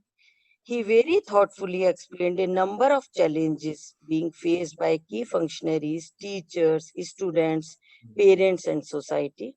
Sir also highlighted the opportunities from local to global level. We are very grateful to Majumdar sir for his excellent presentation. Majumdar sir also visited PSSCIV in February this year. That time we had the opportunity to listen to you, sir, and we all remember that happy moment when you showered your blessings to PSSCIV family and given us lot of encouragement. We all remember your wisdom words and affection for PSSCIV family. Sir also explained very well about the blended learning today. Sir, thanks a lot for sparing your precious time and making an outstanding presentation today. I would like to extend a very big thanks to you, sir. Dr. Ram Hari Lamesh Chhane, Director General, Colombo Plan Staff College, Manila, Philippines, presented different dimensions of distance and online TVET learning in post-COVID period. The presentation is very fruitful for all of us. We must mention our deep sense of appreciation for very thought-provoking and informative presentation. Lamachani sir also visited PSSCIV in February this year and provided great support to PSSCIV that time. Sir, we all remember you for your support and encouraging words. Once again, my sincere thanks to you. Shri Sunil Dahiya Executive Vice President, Vadhwani Foundation, explained enhancing skilling learning experience in post-COVID period. I express my sincere thanks to Dahiya for his excellent presentation. It would be very beneficial for all the audience, especially for teachers and students. Thanks a lot, sir. Shri Chiranjeev Buaji, Analyst Skill Development Initiatives from NSDC, explained in detail the different aspects of promoting skilling in post-COVID. You have been a constant support of PSSCIV for better implementation of vocational education in our country. Thanks a lot for your contribution and your excellent presentation today in this webinar. Dr. Siddharth Chaturvedi, Executive Vice President in Rabindranath Tagore University, Bhopal and ISEC, he highlighted the new initiatives for students during COVID period. Dr. Siddharth, your presentation was very interesting and would definitely be very beneficial for our students and teachers. I express my sincere thanks for your wonderful presentation. Madam Adhuri Dubey from National Skill Network highlighted good efforts made by TVET system and also about the capacity building of trainers and teachers. Thanks for sharing these initiatives. It would definitely be very beneficial for all our audience, especially for our key functionaries of vocational education, vocational teachers, and the students. It is very important to mention here that our webinar partners, Vadhwani Foundation, ISEC, Rabindranath Tagore University, and National Skill Network provided great support, especially the technical support in planning and organizing the webinar. On behalf of PSSCIV, I extend my sincere thanks to all the esteemed organizations. I express my thanks To all the participants, especially from outside India, who are connected with us from different countries and encouraged us. Thanks a lot to all of you. My special thanks to all the faculty members and staff of NIE, CIET, RIE, RI Bhopal, Bhubaneswar, Mysore, Shillong, Ajmer for participating in the webinar. Thanks to the directors, deputy directors, and officials from Samagri Shiksha, Directorate of School Education from different states and union territories for their participation and kind support. I also express my feeling of thanks to all the vocational teachers, students, representatives from industries, subject experts, academicians who joined us in webinar. My sincere thanks to all of you. Thanks to our PSS-CIV team also, especially our Joint Director, Professor Rajesh P. Khambayat, for his excellent planning and guidance, Professor V.S. Mehrotra for his coordination, Dr. Saurabh Prakash for managing the activities, and Shri Vinod Soni and his team for technical support, for providing the excellent support in the area of technical. Thanks to everyone for showing interest in the webinar, connecting with us, and making the webinar a great success. Thank you, one and all. Thanks a lot. Thank you very much, Dr. Pinky Khanna, for that formal vote of thanks. I would like to take this opportunity of thanking one and all on this occasion for your contributions and the partnership that you have always given to us to make the program successful. We look forward to many such webinars in future. And I would like to especially mention here that Professor Rajesh P. Khambayat has taken this initiative of organizing this first webinar. And from the core of our heart, we would like to thank him for this wonderful initiative. And we look forward to be there in these kinds of webinar in future. So once again, I'm not going to continue with this because we have already extended the time so much and you all must be having so much of assignments to take care of. But nevertheless, thank you so much for giving your valuable time. Professor Shamal Majumdarji, thank you so much because it's always a wonderful thing for us to have you there in such kind of seminars, conferences, and webinars. So thank you once again and have a nice and wonderful day. Bye.